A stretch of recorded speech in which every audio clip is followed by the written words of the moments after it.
क्या आपको पता है दोस्तों, जो कभी हम मेडिसिन गोली या दवाई खाते हैं वो अगर हम मुंह के थ्रू भी खा रहे हैं ना तो हमारे पेट में पहुंच जाता है। लेकिन ऐसा नहीं है कि वो हमारा पेट में रहता है, वो हमारा पेट के अंदर से जगह जगह बॉडी के हर एक पार्ट में जाता है। जैसे मान लो अगर ये टैबलेट या गोली हमारे पेट में पहुंच गई तो हमारे ब्रेन में भी जाएगी, हमारे लीवर में भी जाएगी, हमारी लार्ज इंटेस्टाइन स्मॉल में, हमारे लंग्स में, इवन हमारी किडनी में, यानी कि बॉडी के हर एक पार्ट में ये ड्रग हमारा घूमता है। और इसी प्रोसेस को हम लोग यहाँ पे डिस्ट्रीब्यूशन बोलते हैं। और आज की जो हमारी वीडियो रहेगी इसमें इस डिटेल्स में हम लोग बात करने वाले हैं डिस्ट्रीब्यूशन के बारे में कि एक्चुअल में ये क्या होता है, ये ड्रग्स हमारी आखिर से घूम क्यों रही है और ये कहां पे जा रही है, कितनी जा रही है, सारे क्वेश्चनों के आंसर आज आपको इस वीडियो में मिलने वाले हैं। यानी कि ये मान के चलो कि इस वीडियो में एक तो आपका डिस्ट्रीब्यूशन का कंसेप्ट क्लियर हो जाएगा और इसके अलावा इस डिस्ट्रीब्यूशन के आने वाले जितने भी मोस्ट इंपोर्टेंट क्वेश्चन है इन सबका आंसर भी आपको मिल जाएगा। तो रियल लाइफ भी आपकी सॉल्व हो जाएगी और एग्जाम वाली लाइफ भी आपकी सॉल्व हो जाएगी। तो ये वीडियो होने वाली है आपके लिए बहुत ज्यादा इंपॉर्टेंट। बस रिक्वेस्ट रहेगी कि वीडियो आपको कंप्लीट देखनी है। तो हेलो दोस्तों, मेरा नाम है आकाश कुमार और स्वागत करता हूं मैं आप सभी के प्यारे चैनल केयर बेल फार्मा में। तो हम देख रहे थे अपना subject bio pharmaceutics B pharmacy 6 semester और हम देख रहे थे इसकी यूनिट 1। तो यूनिट 1 ऑलमोस्ट हमारी कवर हो चुकी थी, बस आज का ये हमारा चैप्टर रहेगा और इसके बाद हमारी यूनिट 1 हो जाएगी कंप्लीटली कवर। तो देखो ये हमारी ना क्रैश कोर्स के अकॉर्डिंग है। तो हम क्या करेंगे, पहले इसके इंपॉर्टेंट क्वेश्चन के बारे में बात करते हैं। तो डिस्ट्रीब्यूशन वाला पार्ट या तो हमारा एक पूरा डिटेल में लॉन्ग में आता था जिसमें आपको 10-15 नंबर के अकॉर्डिंग सारा कुछ लिखना होता है, यह हमारा सिंपल क्वेश्चन है, इसके अंदर से सब पार्ट बहुत ज्यादा बनते हैं। तो देखो क्या क्या हमारा क्वेश्चन मेनली बन सकता है, या तो हमारा क्वेश्चन में आता है टिश्यू परमेबिलिटी ऑफ ड्रग के बारे में, अब इसके फैक्टर फैक्टरिंग भी हमको बताने होते हैं, या हमारा यहाँ पे आ जाता है plasma and tissue protein binding of drug. अब देखो ये ना ऐसे क्वेश्चन है जो आ भी सकते हैं नहीं भी आ सकते, लेकिन जो सबसे ज्यादा इंपॉर्टेंट वाला पार्ट है जो हमारा इस वाले चैप्टर से आता है वो रहता है kinetics of protein binding along with its clinical significance. तो ये वाले पार्ट को हम लोग अच्छे से कवर करने वाले हैं, यानी कि ये वाला क्वेश्चन हो गया। देन इसके अलावा हमारा ये भी आता है एपरेंट वॉल्यूम ऑफ डिस्ट्रीब्यूशन, तो इसको भी हम लोग अच्छे से देखने वाले हैं। यानी कि देखा जाए तो अगर आप इस वीडियो को कंप्लीटली देख लेते हो तो आपके सारे के सारे डाउट क्लियर हो जाएंगे और आप पेपर भी अच्छा देके आ सकते हो। और ये मान के चलो कि ये दो क्वेश्चन तो हमारे कभी भी आ सकते हैं, तो मैं यही बोलूंगा अगर स्किप भी करना चाहते हो तो ये वाले दो क्वेश्चनों को आप लोग जरूर देख लेना। तो सबसे पहले हम बात करते हैं अपने डिस्ट्रीब्यूशन के बारे में कि एक्चुअल में ये हमारा होता क्या है। देखो नॉर्मली हम लोग क्या देखते हैं कि जैसे जब भी हम कोई भी दवाई वगैरह खाते हैं तो हमारी क्या होती है, हमारी नॉर्मल जाएगी पेट के अंदर में और यहां से क्या होता है, देन इसका होता है एब्जॉर्प्शन, यानी कि हमारे ब्लड में चली जाती है। और इस जो हमारे ड्रग है उसके ब्लड में पहुंचने की प्रोसेस जो एब्जॉर्प्शन थी उसको हमने पहले चैप्टर में यानी कि अपने पार्ट सेकंड में हमने डिटेल में कवर कर लिया था, जिसमें हमने एब्जॉर्प्शन के बारे में बात की थी। अब हम बात करते हैं डिस्ट्रीब्यूशन के बारे में। तो अब जो इसके आगे की कहानी है ना वही हमारी डिस्ट्रीब्यूशन कहलाती है। यानी कि सिंपल यहाँ पे मानना है आपको कि जो फार्माकोकाइनेटिक है वो हमारी टोटल 4 प्रोसेस से होती है। एब्जॉर्प्शन होता है, डिस्ट्रीब्यूशन होता है, मेटाबॉलिज्म होता है और एक्सक्रीशन होता है। तो ये जो एब्जॉर्प्शन वाला फंडा था इसमें क्या हो रहा था कि हमारा जो ड्रग है जैसे हम बॉडी में दे रहे थे, हमारी बॉडी के स्टमक वगैरह में पहुंच के और हमारे ब्लड के अंदर पहुंच जा रहा था। जैसे मान लो ये ड्रग है और ये टूट के हमारे छोटे छोटे पार्टिकल में जाके हमारे यहाँ पे ब्लड के अंदर पहुंच जा रहा था और ये हो गया हमारा एब्जॉर्प्शन। ठीक है, अब यहाँ पे क्या हो रहा था कि जैसे ही हमारा ब्लड में पहुंच गया, अब ड्रग को क्या करना है, अपना एक्शन देना है। भाई आप लोग कोई भी दवाई खा रहे हो, जैसे मान लो यहाँ पे मैं बता रहा हूँ कि आप लोग मान लो पैरासीटामोल खा रहे हो, तो क्यों खा रहे हो, जिससे आपकी बॉडी में जाए और आपको जो फीवर है या आपको जो दर्द हो रहा है वो आपका कम हो। तो उसके लिए क्या जरूरी है कि ये जो पैरासीटामोल है वो अपनी टारगेट साइड पे जाए, यानी कि यहाँ पैरासीटामोल कहा करेगी आपके ब्रेन में पहुंचे और ब्रेन में जाके जो प्रोस्टाग्लैंडिन आपका रिलीज हो रहा है उस रिलीज को जाके रोके, और जब रोकेगा तब जाके आपका पेन और फीवर यहाँ पे कम होगा। तो ये कंपलसरी होता है कि आपका जो ड्रग है यानी कि जिस दवाई को आप खा रहे हो वो आपकी टारगेट साइड पे पहुंचे, जहां पे जाके वो अपना एक्शन देता है। और इसके लिए हमारी होती है डिस्ट्रीब्यूशन, यानी कि अब जो ड्रग है उसको क्या करना पड़ेगा, अपना ये जो जगह यानी कि इसका जो ब्लड है वो यहाँ पे इसको छोड़ना पड़ेगा। जैसे भाई सिंपल सा एग्जाम्पल है, अगर मान लो आप लोग अपने घर पे हो, ठीक है, और आप चाहते हो कि आप कॉलेज में जाके अपना एग्जाम दे के आओ, तो आपको क्या करना पड़ेगा, आपको ये अपना घर छोड़ना पड़ेगा और जब घर से आप बाहर निकलोगे तब जाके आप कॉलेज में पहुंचोगे। तो वही है कि अगर हमारे ड्रग को अपनी टारगेट साइड पे जाना है जहां पे उसको अपना एक्शन दिखाना है तो उसको ब्लड छोड़ना पड़ेगा। तो यही जो प्रोसेस होते हैं जहां पे क्या कर रहा है, कोई भी ड्रग अपने ब्लड को यानी कि ब्लड सिस्टमैटिक सर्कुलेशन को छोड़ के आगे जा रहा है ना, इसी प्रोसेस को हम लोग यहाँ पे डिस्ट्रीब्यूशन बोल देते हैं। अब ये डिस्ट्रीब्यूशन आगे होती कैसे है, तो लेट करो कि जैसे मान लो ये हमारी बॉडी है, मैं चलो यहाँ बना देता हूँ, ये रही हमारी बॉडी है और मैंने इसका कोई भी पार्ट मान लो कि मेरे यहाँ पे चोट लगी, मैंने ये वाला पार्ट उठा लिया, ठीक है, और ये पार्ट उठा के मैंने यहाँ पे कर दिया। तो अब आपको बताया कि हमारी बॉडी की सबसे छोटी इकाई होती है सेल्स, और सेल से मिल मिल के हमारी बॉडी बनी होती है। तो ये मान लो हमारे सेल्स हो गए। अब जो सेल्स है ना इनके साइड में थोड़ी बहुत हमारी जगह होती है, ये खाली आपको जगह दिख रही होगी, तो ये जो हमारी पूरी जगह होती है इसको हम यहाँ पे बोलते हैं एक्स्ट्रा सेल्यूलर फ्लूइड। अब देखो सेल्यूलर मतलब होता है सेल और एक्स्ट्रा मतलब होता है सेल के बाहर की जो जगह होती है। तो ये जो पूरा फ्लूइड आपको दिख रहा है इसको हम यहाँ पे बोलते हैं एक्स्ट्रा सेल्यूलर फ्लूइड, और इसको हम यहाँ पे इंटरस्टिशियल फ्लूइड भी बोल देते हैं। यानी कि जो हमारे सेल्स होते हैं उनके बीच में ये जो आपको जगह दिख रही होगी, इसीलिए इसको इंटरस्टिशियल फ्लूइड बोलते हैं, यानी कि हमारे सेल्स के बीच की जो जगह होती है खाली, उनमें जो फ्लूइड भरा होता है उसको हम यहाँ पे एक्स्ट्रा सेलुलर या इंटरस्टिशियल फ्लूइड बोल देते हैं। तो एक तो ये जगह हो गई, और देन हमारी बारी आती है यहाँ पे सेल्स की, और ये हमारे होते हैं सेल। अब आप लोगों ने फार्माकोलॉजी पढ़ी थी 4th सेमेस्टर में, ठीक है, उसके बाद 5th में पढ़ी थी, तो आपने ना रिसेप्टर के बारे में पढ़ा होगा। और ये फंडा हम ऑलरेडी जानते हैं कि जैसे हमारा कोई भी ड्रग है, मान लो ये हमारा ड्रग है, तो ये अपना एक्शन कब देगा? जब ये अपनी टारगेट साइट पे जाएगा, यानी कि जिस जगह जरूरत है, और वहां जाके भी अपना एक्शन कैसे देगा? ये जो ड्रग है ये हमारा किसी ना किसी रिसेप्टर पे जाके बाइंड करेगा, और जब ये हमारा ड्रग रिसेप्टर का कॉम्प्लेक्स बनेगा, तब ड्रग क्या करेगा? रिसेप्टर पे जाएगा, रिसेप्टर को एक्टिवेट करेगा, और उसके बाद जो रिसेप्टर है वो अपना एक्शन प्रोड्यूस करता है। यानी कि एक्चुअल में कोई भी जो हमारा ड्रग होता है वो अपना काम कैसे देता है? ये थोड़ी है ड्रग गया और ड्रग डायरेक्टली आपकी बॉडी में जाके कोई फंक्शन कर रहा है। ड्रग सिर्फ क्या करता है? वो रिसेप्टर पे जाके बाइंड करता है, और जब रिसेप्टर पे जाके बाइंड करेगा तो बस रिसेप्टर को एक्टिवेट करता है, और जो बॉडी में आपके ऑलरेडी से जो एक्शन बनते हैं, यानी कि जो ड्रग रिसेप्टर आपके में काम करते हैं, बस वही काम आपकी बॉडी यहाँ पे करती है। यानी कि जो ड्रग होता है ना, उसका मेन देखा जाए एक्चुअल में, तो वो आपकी बॉडी में होने वाले जो काम होते हैं उनको या तो बढ़ा देता है, जिसको हम एगोनिस्ट बोल देते हैं, या कम कर देता है, जिसको हम एंटागोनिस्ट बोल देते हैं, और यही होता है मेन ड्रग का काम।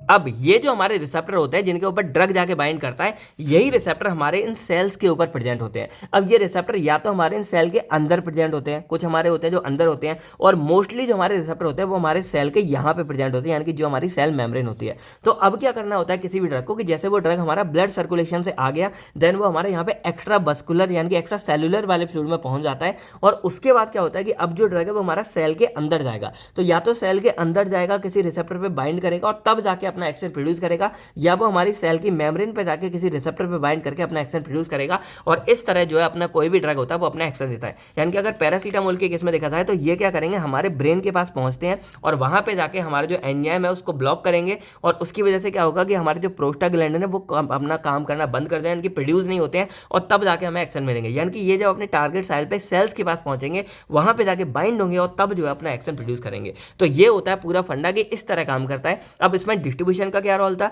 तो ये जो ड्रग है ये हमारे जो ब्लड सर्कुलेशन को छोड़ के, सिस्टमैटिक सर्कुलेशन को छोड़ के बाहर जा रहा है, और बाहर जाके वो एक्स्ट्रा सेलुलर में जा रहा है, देन इंट्रा सेलुलर में जा रहा है। तो यही जो घूमने की मूवमेंट की प्रोसेस होती है, इसी को हम यहाँ पे क्या बोल देते हैं? डिस्ट्रीब्यूशन बोल देते हैं। अब ये जो होता है ये कहाँ होता है? तो हमारी बॉडी के हर एक पार्ट में हो सकता है। यानी कि देखो ये जो हमारे सेल्स है ना, ये टारगेट साइट है, ये तो कहीं भी हो सकती है ना, ये तो मैं जस्ट आपको सेल्स बता रहा हूँ। यानी कि अगर मान लो मैं बॉडी का कोई भी पार्ट उठा रहा हूँ, मान लो मैंने ब्रेन का उठा लिया, मैंने लीवर का उठा लिया, कहीं भी उठा लिया, तो बॉडी के हर एक पार्ट में मुझे सेल्स देखने को मिल जाएंगे, क्योंकि बॉडी का हर एक ऑर्गन जो है सेल से मिलकर बना है, और सेल्स मिल जाएंगे तो एक्स्ट्रा सेलुलर ये जगह मिल जाएगी, इंटर सेलुलर जगह मिल जाएगी। तो ये एक जनरल है कि डिस्ट्रीब्यूशन में क्या है, जो ड्रग्स है वो हमारे इन पार्ट में यानी कि एक्स्ट्रा सेलुलर में और इंट्रा सेलुलर में जाते हैं, और ये जो हमारे सेल्स होंगे ये हमारे ब्रेन के हो सकते हैं, लीवर के हो सकते हैं, हार्ट के हो सकते हैं, लंग्स के हो सकते हैं, किडनी के हो सकते हैं, मसल्स के हो सकते हैं, यानी कि हमारी बॉडी का कोई भी पार्ट हो सकता है जहां पर ये हमारा ड्रग जाएगा। अब ड्रग जाता हमारा हर तरफ है, यानी कि ब्रेन, लीवर, हार्ट, लंग हर तरफ जाएगा, लेकिन जहां पे एक्चुअल में उस ड्रग के रिसेप्टर प्रेजेंट होंगे वहां पे जाके बाइंड करके अपना एक्शन प्रोड्यूस करेगा।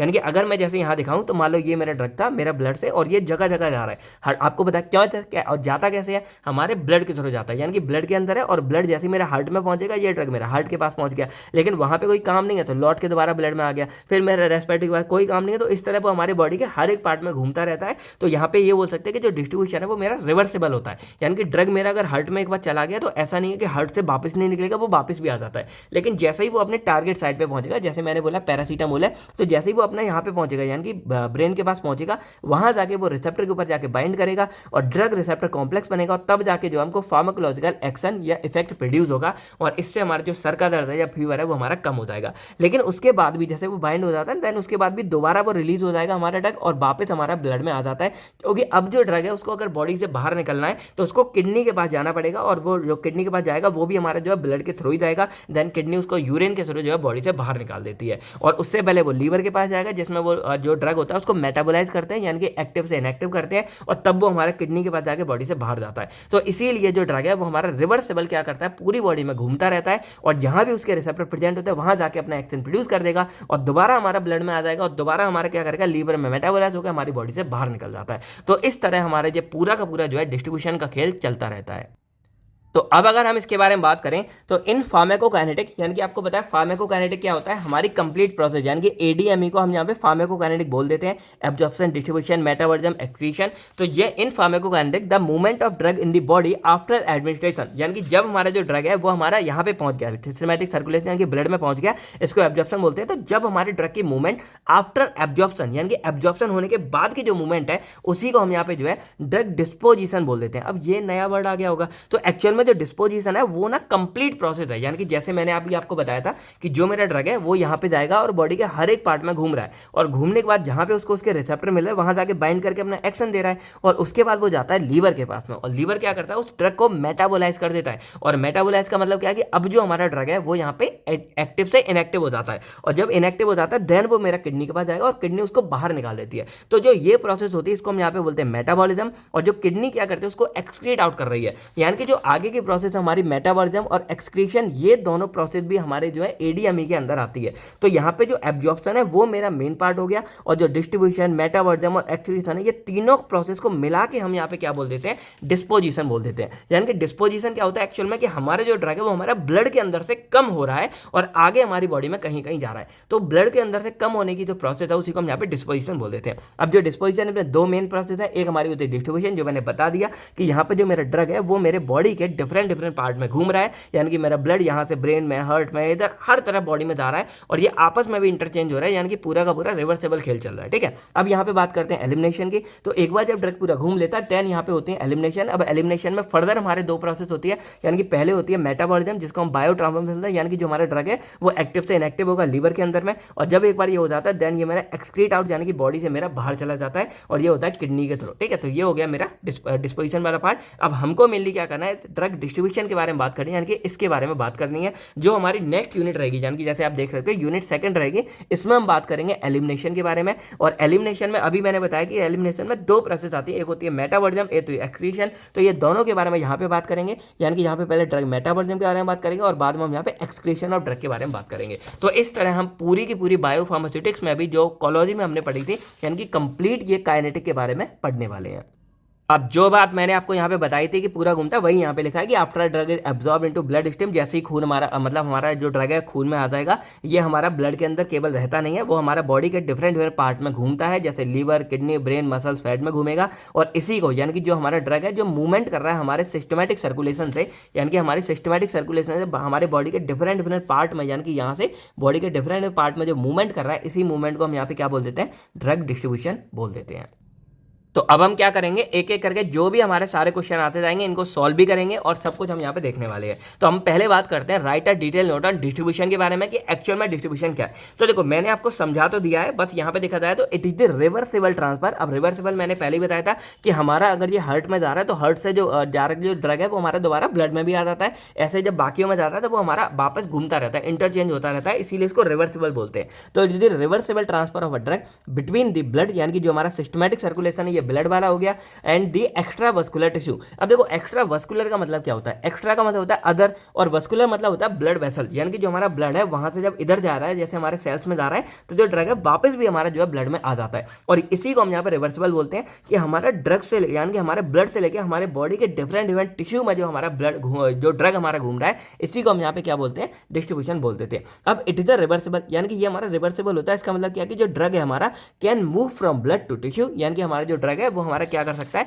ब्लड से टिश्यू में जा सकता है, and again also return back to blood, और हमारा जो है टिश्यू से वापस ड्रग में भी आ सकता है। और यही हमारा होता है ड्रग डिस्ट्रीब्यूशन, और इसी का मतलब होता है रिवर्सिबल। अब एग्जांपल देखते हैं, जैसे हमारा पैरासीटामोल है, तो पैरासीटामोल सबसे पहले एब्जॉर्ब होगा हमारे ब्लड के अंदर में, यानी कि यहाँ पे आएगा, और उसके बाद एब्जॉर्प्शन जब हो जाती है देन ये डिस्ट्रीब्यूट हो जाता है हमारा डिफरेंट डिफरेंट टिश्यू में, यानी कि जो मैंने बोला था कि अलग अलग हमारे इन जो हमारे ये ऑर्गन्स हैं इनके सेल्स में जाएगा, और होने के बाद क्या करेगा, different tissue including brain, brain में भी जाता है क्योंकि मेन इसका काम वहीं पे होता है, where it produce its anal, जैसे कि वहां जाके वो अपना जो है एक्शन प्रोड्यूस करेगा। जो मैंने जनरली आपको बात बताई थी वही सारा मैं नोट्स में लिखता हूं, जिससे आपको कुछ अलग ना लगे और आप लोग आराम से कनेक्ट कर पाओ। और यहाँ पे भी मैंने एक डायग्राम सा बना दिया कि जब भी एग्जाम में आप लिख के आओगे तो आप ऐसे भी इसको लिख के आ सको। अब हम थोड़ा बेसिक बात करते हैं mechanism step of drug distribution के बारे में, क्योंकि अगर कभी एक आध बार आपका केवल डिस्ट्रीब्यूशन के बारे में आ गया, आपसे ऐसे अंदर के क्वेश्चन नहीं पूछे जैसे टिश्यू परमेबिलिटी, प्लाज्मा, तो आप इसके बारे में भी जो है थोड़ा बहुत यहाँ पे लिख के आ सको। तो मैकेनिज्म वही सिंपल है कि सबसे पहले क्या होगा, ये हमारा ब्लड सर्कुलेशन के थ्रू होता है। सबसे पहले एब्जॉर्प्शन होगी, यानी कि जो हमारा ड्रग है वो हमारा ब्लड सर्कुलेशन में पहुंच जाएगा। देन यहाँ पे क्या होगा, ब्लड कैरी करेगा उस ड्रग को हमारे डिफरेंट ऑर्गन्स के पास में, यानी कि जो मेरे डिफरेंट ऑर्गन्स है इन सबके पास में मेरा ब्लड जो उस ड्रग को लेके घूमेगा। उसके बाद जो ड्रग मॉलिक्यूल्स है वो मेरे ब्लड को छोड़ेंगे, यानी कि इस ब्लड से लीव करेंगे, और लीव करने के बाद क्या करेंगे, हाँ जो क्रॉस, यानी कि ये जो मेम्ब्रेन होती है इसको यहाँ पे क्रॉस करेंगे, और इसको क्रॉस करने के बाद क्या करेंगे, मेरे डिफरेंट पार्ट में जाएंगे, यानी कि यहाँ पे इंटरस्टिशियल फ्लूइड में जाएंगे, जो ये वाला था मेरा, इस फ्लूइड में जाएंगे, और उसके बाद मेरे यहाँ पे टिश्यू सेल्स में जाएंगे, और उसके बाद क्या करेंगे, सेल्स में जाने के बाद जो रिसेप्टर यहाँ पे मैंने बताया था उनके साथ यहाँ पे बाइंड करेंगे, या इनके अंदर जाकर रिसेप्टर के साथ बाइंड करेंगे, और अपना जो है फार्माकोलॉजिकल एक्शन प्रोड्यूस करेंगे। तो यही मेरा एक जनरल मैकेनिज्म हो गया कि कैसे ये काम करता है। इसके अलावा सम ड्रग में बाइंड विद प्लाज्मा प्रोटीन और टिश्यू प्रोटीन। अब देखो ये जो बाइंडिंग वाला फंडा है ना, ये जब इसका टॉपिक आएगा तब समझेंगे, और ये वाला जो डायग्राम है ये भी मैं आपको तभी समझा दूंगा, आपको बहुत अच्छे से समझ आ जाएगा। अब हम बात करते हैं फैक्टर अफेक्टिंग ड्रग डिस्ट्रीब्यूशन के बारे में, यानी कि ऐसे कौन कौन से फैक्टर हैं जो मेरे इसको अफेक्ट करते हैं। यानी कि जैसे डिस्ट्रीब्यूशन क्या था,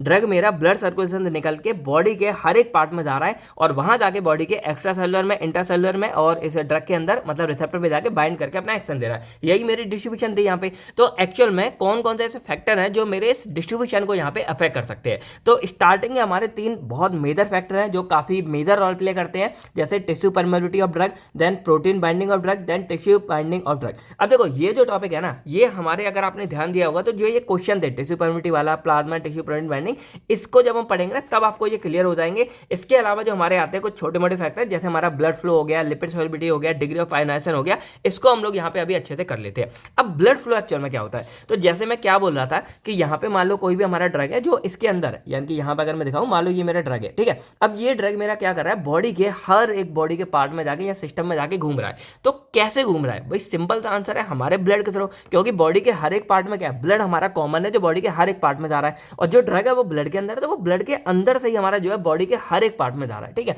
अब बॉडी के हर एक पार्ट में जा रहा है तो ऐसा नहीं, जैसे मान लो ब्रेन है, यहाँ पे ये ड्रग पहुंच गया, तो यहाँ पे जैसे चला गया, देन उसके बाद क्या होता है कि ये ड्रग अब मेरा इस ब्लड कैपिलरी को क्रॉस करेगा, और क्रॉस करके मेरे ब्रेन के जो सेल्स होंगे वहां तक पहुंचेगा। कैसे पहुंचेगा, पहले एक्स्ट्रा सेलुलर फ्लूइड में पहुंचेगा, उसके बाद सेल्स के पास पहुंचेगा, देन इसको क्रॉस करके इंट्रा सेलुलर फ्लूइड में पहुंचेगा, यानी कि इंट्रा सेलुलर पहुंचेगा, और उसके बाद जो है अपना एक्शन प्रोड्यूस करेगा। तो ये कंप्लीट डिस्ट्रीब्यूशन होता है। केवल ये नहीं होता कि ये घूम रहा है पूरा तो डिस्ट्रीब्यूशन हो गया, ये घूम रहा है ये अच्छी बात है, लेकिन इसके अलावा जो ये मेन डिस्ट्रीब्यूशन क्या होता है कि जो ड्रग है मेरा वो इस ब्लड सर्कुलेशन को क्रॉस करेगा, और क्रॉस करके मेरा ईसीएफ में जाएगा, देन आईसीएफ में जाएगा, यानी कि मतलब सेल्स के बाहर वाले फ्लूइड में, देन सेल्स के अंदर वाले में, और तब वो अपने रिसेप्टर के साथ जाके बाइंड करके अपना एक्शन प्रोड्यूस करेगा। तो ये मेन डिस्ट्रीब्यूशन होता है कि यहाँ पे क्या हो रहा है, जो ड्रग है वो पहले ईसीएफ में जा रहा है एक्स्ट्रा सेलुलर में, देन आईसीएफ में जा रहा है यानी कि इंटरसेलुलर में। तो ये होता है मेन डिस्ट्रीब्यूशन।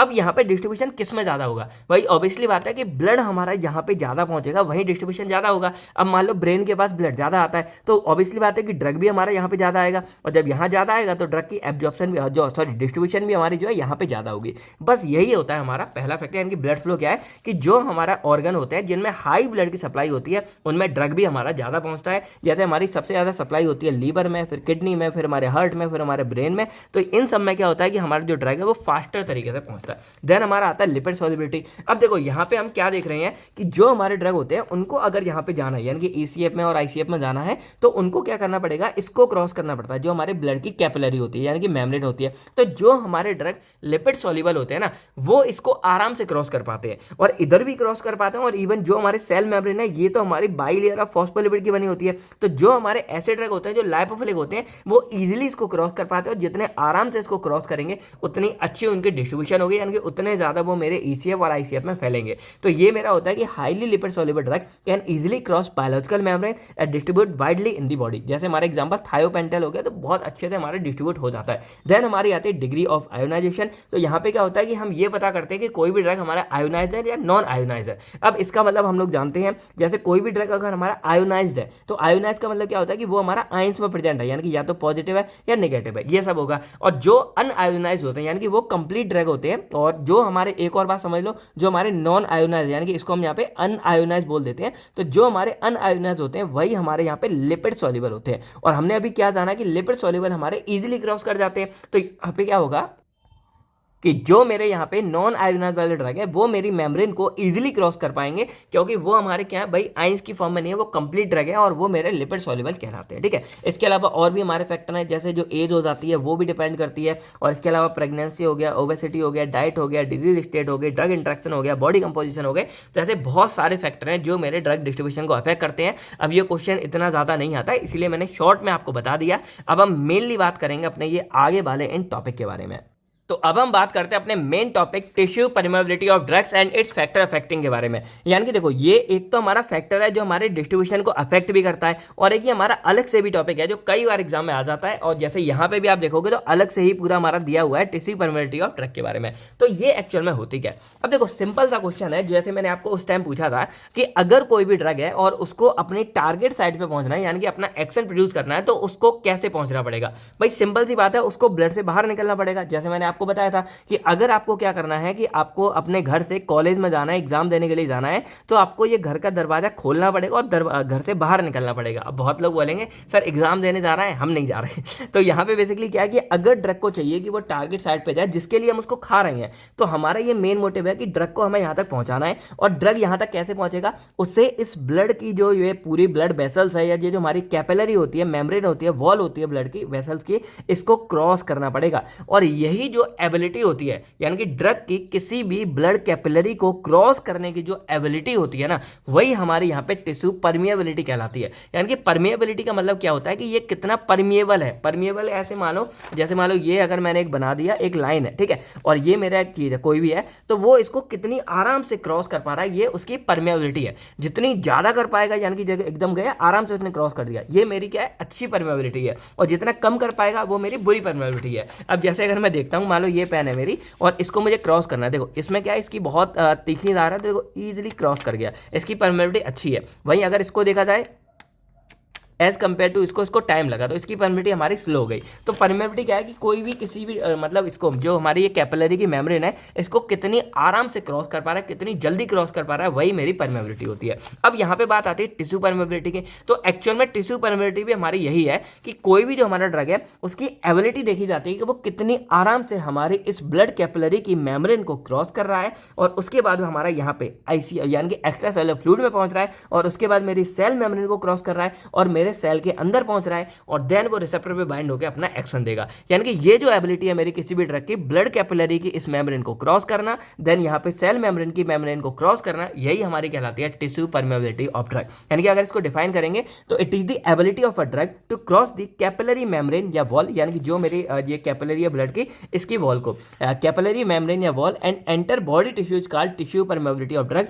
ये हमारे किसी भी सेल के यानी कि किसी भी ड्रग की एबिलिटी, ताकत की वो कितने आराम से इस ब्लड कैपिलरी को क्रॉस कर पा रहा है, कितनी जल्दी कर पा रहा है, ये उसकी टिश्यू परमिटिविटी कहलाती है। अब देखो मेरा सिंपल सा क्वेश्चन है, आप मान लो इस घर के अंदर फंसे हुए और आपको कॉलेज जाना है, तो आप इसमें से जितनी जल्दी बाहर निकलोगे उतनी जल्दी चले जाओगे। अब जैसे मान लो यहाँ पे कोई लड़की है या कोई है और उसको मेकअप करने में 5 मिनट 10 मिनट एक्स्ट्रा लग गए, तैयार होने में ज़्यादा लग गए, तो उसको यहाँ पे टाइम ज़्यादा लगेगा। और लड़कों को क्या करना है भाई, 7:55 पे उठेंगे और 8 बजे कॉलेज पहुँच जाएंगे। कैसे पहुँच जाएंगे? उठे और बस हाथ फेरा और मुँह पे धोया, बस ऐसे ही चले गए। मुँह भी नहीं धोते, कई बार रास्ते में कोई नल वगैरह कुछ मिल गया तो धो लिया, या अपने कैंटीन की किसी वॉशरूम में धो लिया। मतलब सिंपल क्या हो रहा है कि यहाँ पे जिसको जितना कम टाइम लग रहा है इस मेम्ब्रेन को क्रॉस करने में, वो उतनी जल्दी यहाँ पे पहुंच रहा है। भाई सिंपल सा फंडा है कि यहाँ पे जिस ड्रग को जितना कम टाइम लगेगा, या जो ड्रग जितनी जल्दी इसको क्रॉस कर पाएगा, वो उतनी जल्दी यहाँ पे पहुंचेगा, यानी कि उसकी डिस्ट्रीब्यूशन हमारी उतनी अच्छी होगी। तो जैसे मैंने बोला था कि यहाँ पे ये हमारा एक फैक्टर अफेक्टिंग की तरह भी होता है जो टिश्यू परमेबिलिटी है। तो अगर किसी ड्रग की टिश्यू परमेबिलिटी हमारी अच्छी है, यानी कि वो उतनी जल्दी हमारे इसको क्रॉस कर रहा है, तो उसकी डिस्ट्रीब्यूशन भी हमारी उतनी अच्छी होगी। यानी कि जो जितनी जल्दी ड्रग इसमें से बाहर निकलेगा, वो उतनी जल्दी क्या है हमारा यहाँ पे डिस्ट्रीब्यूट हो जाएगा और अपना एक्शन प्रोड्यूस करेगा। यानी कि ये हमारा देखा जाए एक तरह से डायरेक्टली प्रोपोर्शनल। अब टिश्यू परमेबिलिटी तो आपको क्लियर हो गया कि भाई यहाँ से क्या है, ड्रग की एबिलिटी को कितने जल्दी इसको क्रॉस कर रहा है। अब ये जो होता है हमारी पूरी टिश्यू परमेबिलिटी, ये भी हमारी फर्दर 2 फैक्टर पे डिपेंड करती है। यानी कि एक हमारे होते हैं फिजियोकेमिकल फैक्टर और एक हमारे होते हैं फिजियोलॉजिकल बैरियर्स। अब इनका मतलब एक्चुअल में क्या होता है, देखो जो फिजियोकेमिकल फैक्टर है वो होते हैं हमारे इस ड्रग से रिलेटेड, यानी कि ये जो ड्रग आपको यहाँ पे दिख रहा है जिसको यहाँ पे क्रॉस करके जाना है, ये सारे के सारे फैक्टर हमारे इसी से कनेक्टेड होते हैं। और दूसरे हमारे जो होते हैं फिजियोलॉजिकल फिजियोलॉजिकल बैरियर, ये हमारे होते हैं इस मेम्ब्रेन से कनेक्टेड। यानी कि भाई सिंपल सा बात क्या कि इस ड्रग को इस मेम्ब्रेन को क्रॉस करना है, तो एक तो हमारे ये ड्रग पे डिपेंड करेगा कि हमारा ड्रग कितना एबल है इसको क्रॉस करने के लिए, और दूसरा मेरा डिपेंड करेगा इस वाली मेम्ब्रेन पे, यानी कि ये जो मेरी ब्लड की मेम्ब्रेन है यहाँ पे ये कितनी स्ट्रांग है। अगर ये बहुत ज्यादा स्ट्रांग होगी तो ये ड्रग को नहीं निकलने देगी, और अगर कम स्ट्रांग होगी तो ड्रग आराम से निकल जाएगा। वही फंडा कि मान लो अगर आप ये कमरे में बंद हो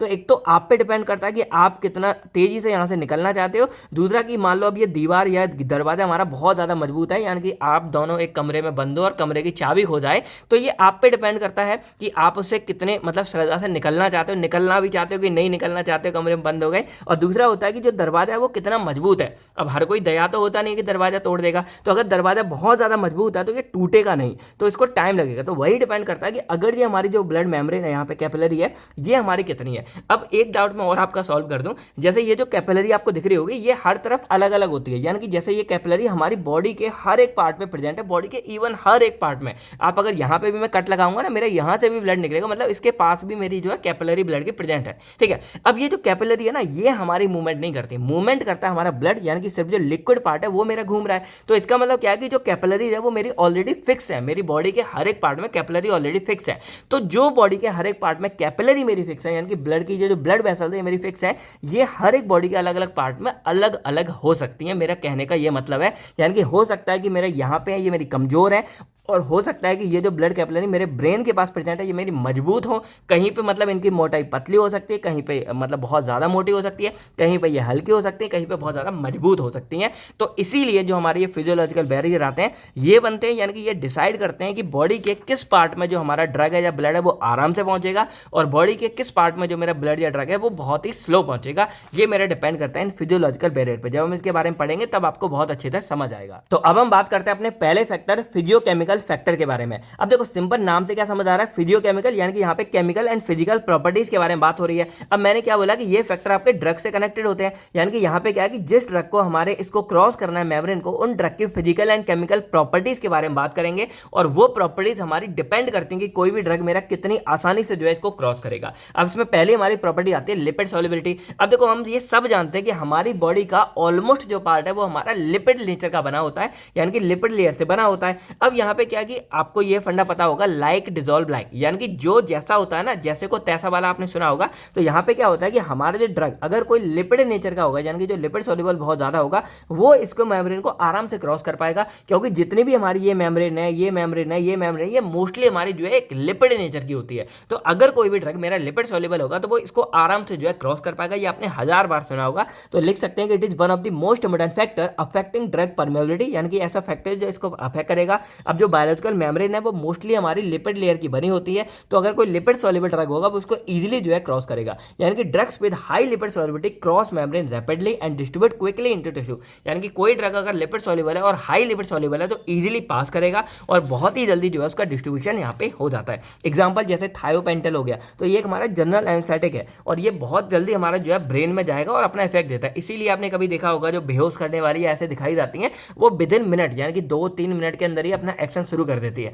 अब वो मूवीज में कुछ अलग ही दिखा देते हैं कि क्लोरोफॉर्म या एनेस्थेटिक ऐसे मुंह पे लगाया और लगाते ही 2-4 सेकंड में ही इसको बेहोश कर देते हैं। तो ऐसा नहीं होता, एटलीस्ट 1 मिनट का टाइम तो मिनिमम लगेगा असर होने में, ठीक है। तो इतना लग जाता है। बस ये है कि लिपिड सॉल्युबल वाले हमारे बहुत ही जल्दी जो है इसको क्रॉस कर देते हैं, तो ये हमारा हो जाएगा डायरेक्टली प्रोपोर्शनल, ठीक है। सेकंड हमारा आता है मॉलिक्यूलर साइज। अब देखो हम ये अच्छे से जानते हैं कि जैसे जो हमारी मेम्ब्रेन है या कुछ भी है, इनमें कई हद तक हमारे छोटे छोटे पोर्स भी होते हैं, बहुत छोटे छेद होते हैं। तो अगर कोई ड्रग मॉलिक्यूल्स हमारा छोटा होगा, उसका साइज हमारा छोटा होगा, तो वो बहुत आराम से जो हमारा क्रॉस कर पाएगा। और वही हम बताएं, यानी कि ये भी हमारा डायरेक्टली प्रोपोर्शनल है।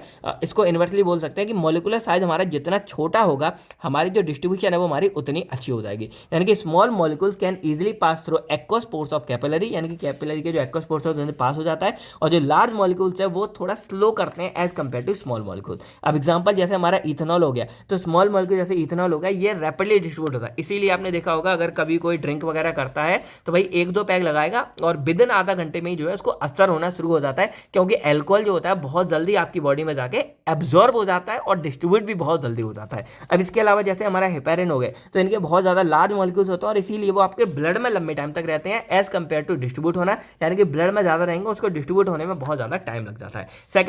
थर्ड हमारा आता है डिग्री ऑफ आयोनाइजेशन। तो ये मैंने आपको बता दिया कि कोई भी जो हमारा ड्रग होता है वो 2 फॉर्म में प्रेजेंट होगा, या तो आयोनाइज होगा या नॉन आयोनाइज होगा। अब नॉन आयोनाइज को हम यहाँ पे अनआयोनाइज भी बोल सकते हैं। अब एग्जांपल बताऊं तो जैसे मान लो हमारा H2O है, पानी है, एग्जांपल है जस्ट है, तो ये जो कंप्लीट है ना, ये मेरा एक अनआयोनाइज फॉर्म हो जाएगी। अब इसके अलावा और देखा जाए जैसे NaCl होगी, तो ये मेरी एक अनआयोनाइज फॉर्म होती है, यानी कि ये हमारे टूटे हुए नहीं है। वहीं इसको दे दो, ये हमारे टूटे हुए होते हैं। अब इनका रिश्ता यहाँ पे नहीं है, जस्ट एग्जाम्पल मैं आपको बता रहा हूँ। तो जो आयंस की फॉर्म में होते हैं ना, उनकी यहाँ पे जो क्रॉस करने की एबिलिटी है वो मेरी कम होती है एज कम्पेयर टू ये वाले, क्योंकि ये जो ऐसे होते हैं नॉन आयोनाइज होते हैं, ये इजिली क्रॉस कर पाते हैं, बस इतना फंडा है। और जो नॉन आयोनाइज वाले होते हैं वो ज़्यादा लिपिड सॉल्युबल भी होते हैं। अब ये मत बोलना कि पानी तो एक्वस नेचर का है तो वो कहाँ से हो गया, बट एग्जाम्पल मैं आपको ये समझाना चाह रहा था कि ये जुड़े हुए हैं या नहीं जुड़े हुए हैं।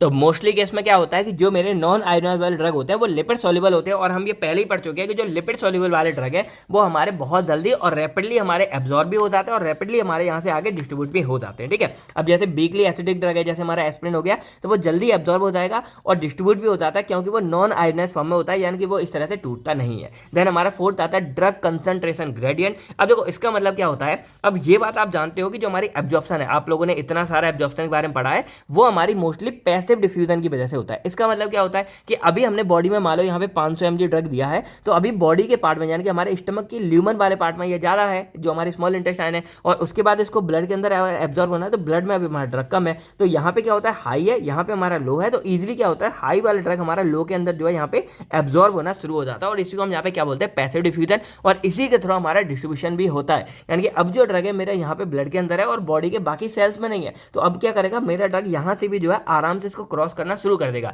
अब ये जो हमारा इफेक्ट होता है, यानी कि इनके बीच का जो डिफरेंस होता है, यानी कि इधर हाई इधर लो है, इनके बीच का जो डिफरेंस है वो मेरा कंसंट्रेशन ग्रेडियंट कहलाता है, और वो जितना ज्यादा होगा ना उतनी आराम से मेरी यहाँ पे मूवमेंट होती है। अब जैसे मैंने आपको एग्जांपल बहुत बार दिखाया, मान लो एक ये है और एक मैंने रोलर ये बना दिया, ठीक है, तो अब अगर मैं एक बॉल यहाँ रखता हूँ एक बॉल यहाँ रखता हूँ, तो यहाँ पे मेरा क्या हाइट ये ज्यादा बन रही है, यहाँ पे कम बन रहा है, तो मूवमेंट मेरी ज्यादा किसकी होगी, ये वाला मेरा बहुत जल्दी नीचे आएगा एज कम्पेयर टू ये वाला, क्योंकि यहाँ पे क्या है जो कंसंट्रेशन ग्रेडियंट है, जो इनका बीच का डिस्टेंस है वो बहुत ज्यादा हो जाता है। बस यही फंडा है कि जितना ज़्यादा आपका कंसंट्रेशन ग्रेडियंट होगा उतनी जल्दी आपके यहाँ पे क्या होगी जो डिस्ट्रीब्यूशन है वो यहाँ पे देखने को मिलती है। तो when drug concentration is blood is high the drug diffuse more rapidly into tissue until equilibrium is reached, यानी कि अगर यहाँ पे ड्रग बहुत ज़्यादा होगा यहाँ पे हमारा कम होगा, तो ड्रग आराम से मेरा यहाँ पे जाएगा। और दूसरा आप सीधा सीधा फंडा भी बोल सकते हो कि जितना ज़्यादा ड्रग होगा उतनी ज़्यादा यहाँ पे डिस्ट्रीब्यूशन होगी। अब 500 mg दोगे तो 500 घूमेगा, 1000 दोगे तो 1000 घूमेगा, तो ऐसे भी आप यहाँ पे डायरेक्टली ले सकते हो, जो मैंने यहाँ पे आपको पूरा का पूरा बना के दिखा दिया है। तो ये हमारे हो गए फिजियोकेमिकल फैक्टर, यानी कि ऐसे फैक्टर जो मेरे ड्रग मॉलिक्यूल से कनेक्टेड थे। पर अब हम बात करते हैं अपने मेन फिजियोलॉजिकल बैरियर्स के बारे में, और अगर मैं आपको बताऊं कि एग्जाम के अंदर मोस्टली ये फिजियोलॉजिकल बैरियर अलग से भी आ जाता है, तो गलत नहीं होगा, इसीलिए इस वाले पार्ट को आपको अच्छे से करके जाना है। अब बैरियर्स मैंने आपको बता दिया कि ये बेसिकली हमारी ये कैपिलरी, यानी कि देखो यहाँ सेल्स के बारे में बात नहीं हो रही है, यहाँ पे बात हो रही है हमारी ब्लड कैपिलरी के बारे में। तो ये जो ब्लड कैपिलरी के ये मेम्ब्रेन है ना, इसी में इन्हीं के हमारे होते हैं बैरियर, ठीक है। तो यहाँ पे सेवरल बैरियर होते हैं हमारी बॉडी के अंदर में, जो ड्रग की एंट्री को रजिस्ट करते हैं कि वो हमारे टिश्यू के अंदर डिस्ट्रीब्यूट ना हो पाए। अब ये बैरियर हमारे बहुत ज़्यादा स्पेशल स्ट्रक्चर के साथ बने होते हैं। अब बॉडी के अंदर मेनली हमारे 5 तरह के होते हैं, और भी देखो बहुत सारे होंगे, अब आपको एग्जाम में लिख के आना है या आपको पता होना चाहिए, तो ये मेन हमारे 5 हो गए। पहला हमारा होता है कैपिलरी मेम्ब्रेन, या इसको सिंपल कैपिलरी मेम्ब्रेन बैरियर बोल देते हैं। दूसरा होता है हमारा सेल मेम्ब्रेन वाला बैरियर। तीसरा होता है हमारा ब्लड ब्रेन बैरियर, यानी कि इसको BBB बोलते हैं, और ये हमारा सबसे ज़्यादा इंपॉर्टेंट है, यानी कि एग्जाम में ये बहुत बार आता है। और इसके बाद देन हमारा आता है ब्लड CSF, यानी कि सेरिब्रो स्पाइनल फ्लूइड, और ये भी हमारा बहुत ज़्यादा इंपॉर्टेंट है। और देन हमारा इधर आता है प्लेसेंटा बैरियर, और ये तो आपको पता है कि हर एक केस में हर एक मार्क के लिए बहुत ज़्यादा इंपॉर्टेंट हो जाता है। इसके अलावा एक ब्लड टेस्टिस भी आता है, उसको हम आगे देख लेंगे। अब एक एक करके अगर इनके बारे में बात की जाए, पहली हमारी आती है सिंपल कैपिलरी मेम्ब्रेन, यानी कि इसमें देखा जाए तो बस सिंपल, यानी कि जैसे मैं आपको दिखा रहा हूँ, तो जस्ट हमारी ये नॉर्मल थी वो सिंपल वाली होगी। तो यहाँ पे क्या होता है कि जो पहला बैरियर होता है हमारा, जिसके साथ किसी भी ड्रग को एनकाउंटर करना पड़ेगा डिस्ट्रीब्यूशन से पहले, वो होती है कैपिलरी की मेम्ब्रेन, यानी कि ये वाली आपको दिख रही होगी। तो यहाँ पे क्या होता है कि जितने भी हमारे ड्रग है ऑलमोस्ट सभी के सभी ड्रग आयोनाइज आयोनाइज हो गए, अनआयोनाइज हो गए, या ऐसे मॉलिक्यूलर साइज वाले जो 600 डाल्टन से नीचे है, वो सारे के सारे जो है मेरे इसको आराम से क्रॉस कर जाएंगे और आराम से क्रॉस करके मेरे इंटरस्टिशियल फ्लूइड यानी कि एक्स्ट्रा सेलुलर वाले फ्लूइड में पहुंच जाते हैं। और यही मेरी होती है सिंपल एंडोथेलियल मेम्ब्रेन। और ये जो मेरी बनी होती है, यानी कि ये आपको जो ब्लड कैपिलरी दिख रही होगी, ये मेरी एंडोथेलियल के सेल से बनी होती है। और इसमें कुछ हमारे पोर्स भी होते हैं एक्वस वाले, तो जो हमारे स्मॉल एक्वस नेचर के ड्रग होंगे, जैसे आपको बताया लिपिड सॉल्युबल तो हमारे हर कोई इसको क्रॉस कर देता है, लेकिन जो एक्वस नेचर के, जो पानी वाले नेचर के ड्रग होते हैं, वो मेरे इन छेद के थ्रू जो है यहाँ पे पहुंच जाते हैं। तो इस तरह हमारे सारे ड्रग पार कर जाते हैं। ये मानो केवल प्रोटीन बाउंड वाले ड्रग छोड़ के, अब ये मैं आगे आगे फंडा बताऊंगा, इसको छोड़ के सारे के सारे ऑलमोस्ट ड्रग मेरे जो है इसको आराम से क्रॉस कर जाते हैं। एग्जाम्पल देखा जाए जैसे मेरे इथेनॉल हो गए, यूरिया हो गए, तो ये आराम से मेरे जो है इसको यहाँ पे क्रॉस कर जाएंगे। अब सेकंड हम बात करते हैं सेल मेम्ब्रेन बैरियर के बारे में। तो सेल प्रेजेंट, अब यहाँ पे क्या कि जैसे ही मेरा ड्रग यहाँ पे पहुंच गया, यानी कि एक्स्ट्रा सेल वाले में पहुंच गया, अब उसको मेरे सेल के अंदर पहुंचना है। और सेल के अंदर पहुंचने के लिए उसको क्या करना पड़ेगा, इसको क्रॉस करना पड़ेगा, जो मेरी सेल मेम्ब्रेन है। और यही मेरा सेकंड बैरियर होता है। यानी कि जब ड्रग प्रेजेंट हो जाता है हमारा इंटरस्टिशियल या एक्स्ट्रा मस्कुलर फ्लूइड में, तो अब उसको जो है सेल के अंदर ट्रांसपोर्ट होना पड़ता है। और सेल के अंदर वो जो है पैसिव डिफ्यूजन के थ्रू ट्रांसपोर्ट होता है, ये हम जानते हैं। तो अब जो हमारी सेल मेम्ब्रेन है वो मेनली हमारे लिपिड लेयर की बनी होती है, ये भी हम जानते हैं। तो इसलिए क्या होता है कि जितने हमारे लिपिड सॉल्युबल वाले ड्रग हैं वो इजीली हमारे जो है यहाँ से इसको क्रॉस कर जाएंगे इजीली। और जो हमारे इसके अलावा वाले ड्रग है उनको दिक्कत होगी, यानी कि जो पोलर या आयोनाइज ड्रग होंगे, पोलर मतलब एक्वस नेचर के, आयोनाइज जो मतलब यहाँ पे आइंस में टूट जाते हैं, उनको यहाँ पे क्रॉस करने में दिक्कत होगी। लेकिन जो लिपिड सॉल्युबल है वो इजीली जो है पैसिव डिफ्यूजन से यहाँ पे एंट्री ले जाते हैं। एग्जाम्पल देखा जाए जैसे जनरल एनेस्थेटिक वाले एजेंट है, वो इजीली हमारे जो है यहाँ पे क्रॉस कर जाते हैं। अब अगर यहाँ पे एग्जांपल यानी कि डायग्राम देखा जाए तो पहले हमारी सिंपल कैपिलरी मेम्ब्रेन थी, तो देखो ये हमारी हो गई कैपिलरी वॉल। तो जितने भी ड्रग है नॉर्मली हमारे इसको क्रॉस कर जाते हैं। अब drug size less than 50 Dalton, जो 50 डाल्टन से छोटे हैं वो तो इजीली क्रॉस कर ही जाएंगे। और इसके अलावा लाइपोफिलिक ड्रग जो 50 से 600 डाल्टन तक, जो मैंने बोला कि इससे नीचे तक है, वो भी हमारे इजीली इसमें क्रॉस कर जाते हैं। और केवल हमारे प्रोटीन बाउंड वाले ऐसे क्रॉस नहीं कर पाते, बाकी सब कर जाते हैं। अब ये क्या होते हैं आगे आपको पता चलेगा। तो लगभग सारे ड्रग क्रॉस कर जाते हैं। इसके अलावा जो पोलर या आयोनाइज्ड ड्रग होते हैं, यानी कि उनके पास ऐसे एक्वास्पोर्स होते हैं, उनसे ही हमारे क्रॉस कर जाते हैं। अब बात करते हैं सेल मेम्ब्रेन के बारे में, जो हमने यहाँ पे देखा था। तो यहाँ पे क्या है कि इसमें बल्क फ्लो यानी कि पैसिव डिफ्यूजन से हमारे सारे ड्रग अंदर चले जाते हैं। इसके अलावा पैसिव डिफ्यूजन से ये सब चले जाते हैं। और जो ऐसे होते हैं छोटे वाले, ये एक्टिव ट्रांसपोर्ट से हमारे जो है आईसीएफ यानी कि सेल के अंदर आ जाते हैं, यानी कि इस वाले पार्ट में आ जाते हैं। लगभग सारे ही ड्रग हमारे जो है यहाँ पे एब्जॉर्ब मतलब डिस्ट्रीब्यूट यहाँ पे हो जाते हैं। अब नेक्स्ट हमारा बैरियर आता है ब्लड ब्रेन बैरियर, और इसको ट्रिपल बी बोलते हैं। बीबीजी नहीं, यहाँ पे ट्रिपल बी के बारे में बात हो रही है। और ये ना हमारा काफी ज्यादा इंपॉर्टेंट है, यानी कि ये मानो इसके बारे में अलग से भी बहुत बार एग्जाम में आता है।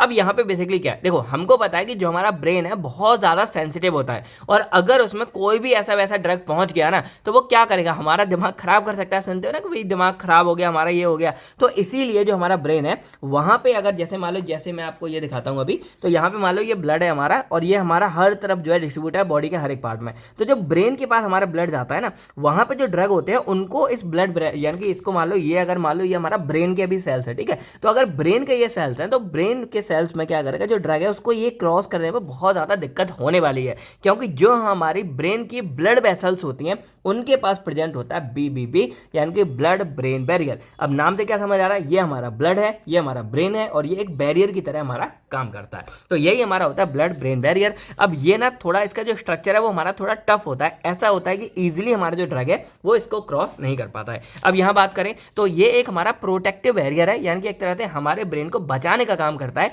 तो it is a protective barrier between the blood circulation and brain tissue, यानी कि जो हमारा दिमाग है ये और जो हमारा ब्लड का सर्कुलेशन है, इन दोनों के बीच में। यानी कि मान लो ये अगर मैं बोलूँ कि ये मेरा ब्लड पूरी ब्लड सर्कुलेशन है, ये मेरा ब्रेन है, तो जो हमारे ड्रग है वो ब्लड के अंदर है, तो इन ड्रग को ब्लड के अंदर से पार होकर हमारे ब्रेन में जाना पड़ेगा। तो ये इसको इजीली क्रॉस नहीं कर पाते हैं, और यही हमारा होता है। क्यों नहीं कर पाते हैं, यही नहीं कर पाते ब्लड ब्रेन बैरियर की वजह से। अब इसमें क्या होता है बेसिकली, तो in this brain in the brain यानी कि ब्रेन के अंदर जो कैपिलरी है हमारी, यानी कि नॉर्मल जो ये कैपिलरी होती है, मैंने बोला ना कि जैसे ये कैपिलरी है हमारे बॉडी के हर एक पार्ट में प्रेजेंट है, और हमारा ब्लड मूवमेंट कर रहा है, कैपिलरी नहीं कर रही है, कैपिलरी वहां पे फिक्स होती है। और इसमें क्या होता है कि जो कैपिलरी है वो हर एक ऑर्गन के साथ प्रेजेंट है, वो अलग अलग स्ट्रक्चर में प्रेजेंट होती है। तो यही जो कैपिलरी जो मेरे ब्रेन के पास प्रेजेंट होती है, ये मेरे एंडोथेलियल सेल से ही बनी होती है, लेकिन इनमें प्रेजेंट होता है हमारा टाइट जंक्शन। और ये टाइट जंक्शन की वजह से क्या होता है कि जो नॉर्मली मैं बोलता हूँ कि यहाँ पे हल्के बहुत पोर्स होते हैं या थोड़ा जगह होता है, वो हमारे यहाँ पे बिल्कुल बंद हो जाता है। और इस वजह से क्या है कि अब जो बहुत ज़्यादा हाईली लाइपोफिलिक ड्रग होगा वही सिर्फ मेरा जो है यहाँ से क्रॉस कर पाएगा। यानी कि बोल सकते हैं कि these tight junction prevent many drugs and passing easily into the brain. यानी कि ये जो हमारे टाइट जंक्शन है ये किसी भी ड्रग को इजीली हमारा पास नहीं होने देते हैं, और इस स्ट्रक्चर की वजह से क्या है कि हमारे केवल कुछ ड्रग, लिमिटेड ड्रग होते हैं, वो मेरे ब्लड ब्रेन बैरियर को क्रॉस कर पाते हैं। अब यहाँ पे क्या होता है बेसिकली, तो अगर एक बार मैं स्ट्रक्चर आपको बताऊं, इससे सारी कहानी आपको क्लियर हो जाएगी। तो अगर एक बार मैं आपको बताऊं, देखो ये मेरी ब्लड वेसल थी और यहाँ से जो ड्रग थे ये क्रॉस करके मेरे यहाँ जा रहे थे। तो अगर इसी को मैं इस तरह दिखाऊं तो ये मान लो ये मेरा ब्लड हो गया और ये मेरे ब्रेन की सेल्स हो गई, और यहाँ से क्या है ये मेरी हो गई ब्लड ब्रेन बैरियर। अब ये कैसे होती है इसको जूम करके यहाँ पे दिखाते हैं। तो ये मेरा ब्लड हो गया, जो मैं दिखा रहा था कि ये मेरा मान लो ब्लड हो गया, ये मेरे सेल्स हो गए ब्रेन, तो ये मेरा ब्रेन हो गया। अब ये बीच का जो पूरा आपको दिख रहा होगा ये होता है मेरा ब्लड ब्रेन बैरियर। अब इसमें क्या होता है, तो सबसे नीचे यानी कि यहाँ पे आपको दिख रहा होगा ये प्रेजेंट होती है ब्लड की कैपिलरी, यानी कि ये मेरी जो कैपिलरी अंदर वाली ये प्रेजेंट हो गई। अब इसके इधर हमारे यहाँ पे सेल होते हैं पेरिसाइट, ठीक है, और इसके इधर हमारे प्रेजेंट होते हैं एस्ट्रोसाइट, और ये एस्ट्रोसाइट, पेरिसाइट और ब्लड कैपिलरी ये तीनों मिलकर हमारे बनाते हैं बी, यानी कि उसको ऐसे बी बोल देते हैं। और इनके बीच में यहाँ पे क्या होता है कि हमारा प्रेजेंट होता है टाइट जंक्शन, यानी कि आपको टाइट जंक्शन दिख रहा होगा। और इस टाइट जंक्शन की वजह से क्या होता है कि अब ये एकदम क्लोज, देखो नाम से क्या समझ रहा है टाइट जंक्शन, यानी कि क्लोजली। यहाँ पे मैं थोड़ा दूर करके दिखा रहा हूँ, लेकिन एक्चुअल में ये बहुत ज्यादा क्लोजली अटैच हो जाते हैं, यानी कि बिल्कुल ऐसे ऐसे करके अटैच हो जाते हैं, इनके बीच में बिल्कुल जगह ही नहीं बचती है। तो ये हमारा हो गया टाइट जंक्शन।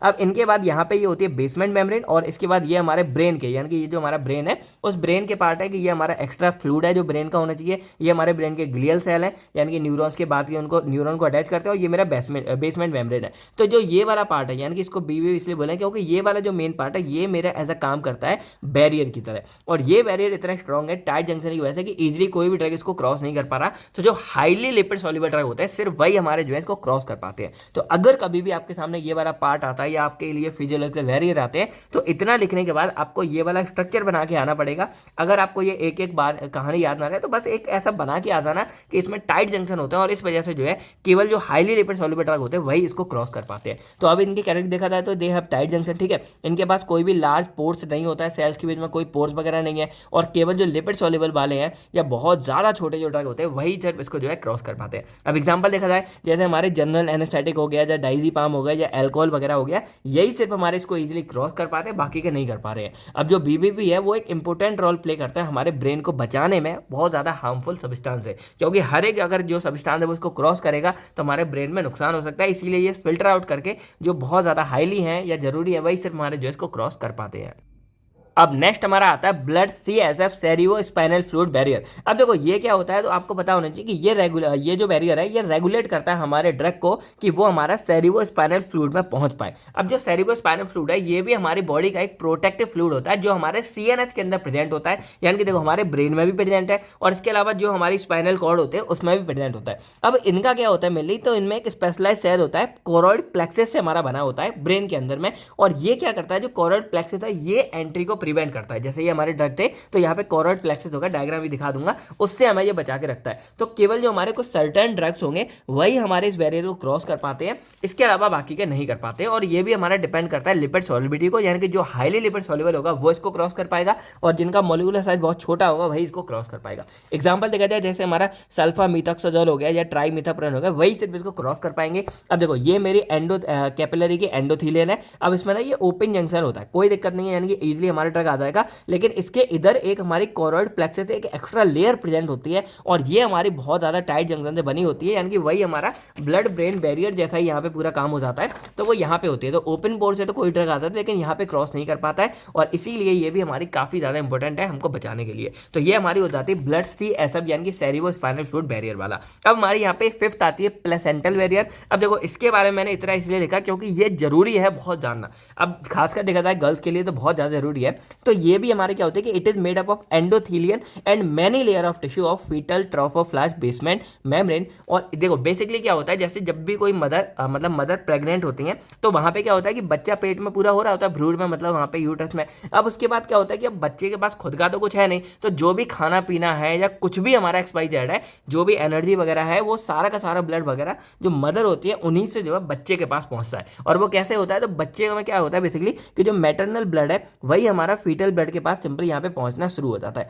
तो अब सिंपल सी बात है कि जो मदर के अंदर जाएगा, ड्रग से लेके कुछ भी जाएगा, वही हमारा बच्चे के पास पहुंच जाता है। और इसी यानी कि ये पूरा पहुंचाने के लिए हमारी बनी होती है प्लेसेंटा बैरियर। अब अगर डायग्राम दिखाएं तो जैसे मान लो ये हमारे मैटरनल की वेन्स हैं जो जा रही हैं, ये हमारी आर्टरी हैं। अब इसको पूरा कर सकते हो। अब ये आर्टरी, ये वेन्स हो गई, और इसके बीच में जो आपको ये दिख रहा होगा, ये हमारी होती है पूरी पूरी प्लेसेंटा की बैरियर। अब कोई भी जो ड्रग वगैरह हमारा जाना होता है तो बस ऐसे जाएगा, इधर इजीली जाता है और इसको पूरा क्रॉस करेगा। अब क्रॉस करने के बाद हमारा ऐसे आराम से मतलब इधर क्रॉस करके हमारा इजीली जो है फीटल के पास यानी कि बच्चे के पास पहुंच जाता है। अब देखो कहने के लिए क्या है कि ये हमारा एक बैरियर होता है, लेकिन एक्चुअल में ये कोई इतना बीबीबी यानी कि ब्लड ब्रेन बैरियर जैसा कोई बहुत ज़्यादा स्ट्रॉन्ग नहीं होता है। बस एक तरह से मान लो कि हमारा ब्रिज होता है और ये किसी भी ड्रग को ज़्यादा रोक भी नहीं पाता है, यानी कि कोई भी नॉर्मल ड्रग होगा वो मेरा आराम से जो है इसको क्रॉस कर पाता है। और इसीलिए यही एक खतरे की बात होती है कि अगर कोई मान लो प्रेग्नेंट है और उस टाइम पे वो ज़्यादा ड्रग्स ले रहा है या मान लो कोई स्मोकिंग कर रहा है या कोई और ऐसी चीजें ले रहा है, तो वो बच्चे तक पहुंच जाएंगे और वो हो जाएगी नुकसान वाली बात। इसीलिए इसको बचाने के लिए मतलब हमें क्या करना होता है, बेसिकली प्रेगनेंसी में अवॉइड करते हैं कि कोई भी ड्रग ना ले,